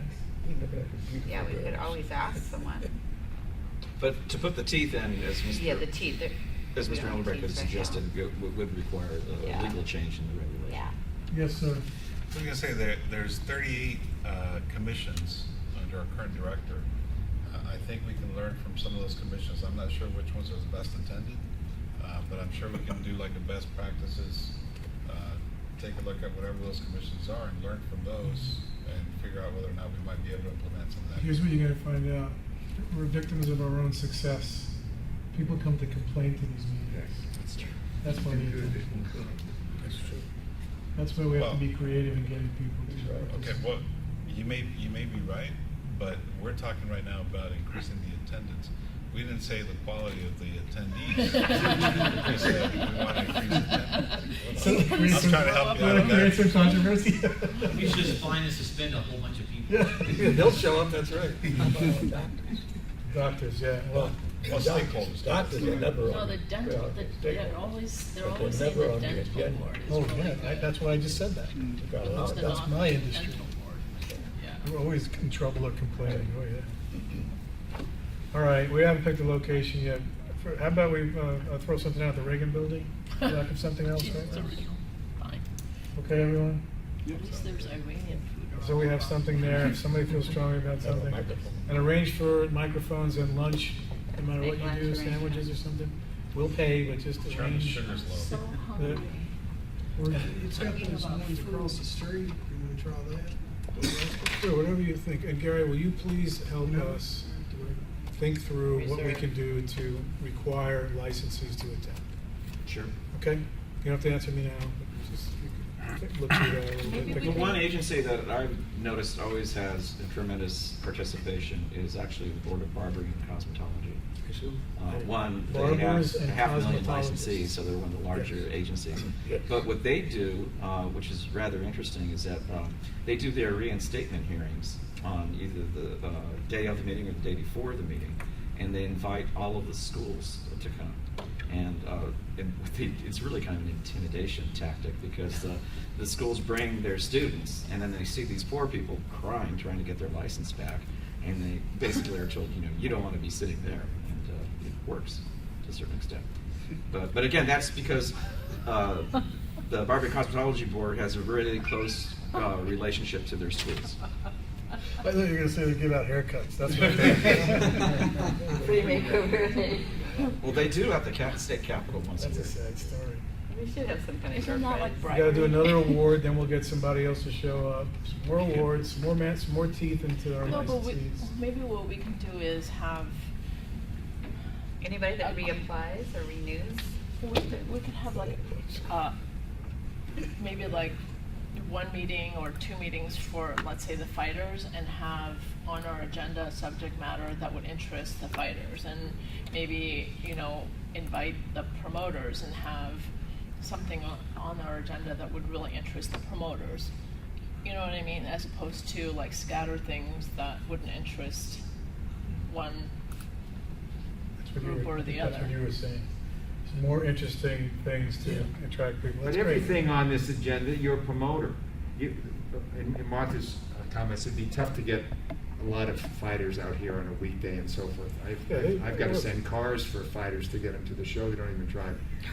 Every promoter Yeah. should attend this meeting. Yeah, we heard, loud and clear. Anything else? I think we beat that one pretty good for now. If there's nothing else, So then I October will. 17th at the Reagan The Building. Reagan Building. If there's nothing else, this meeting is adjourned.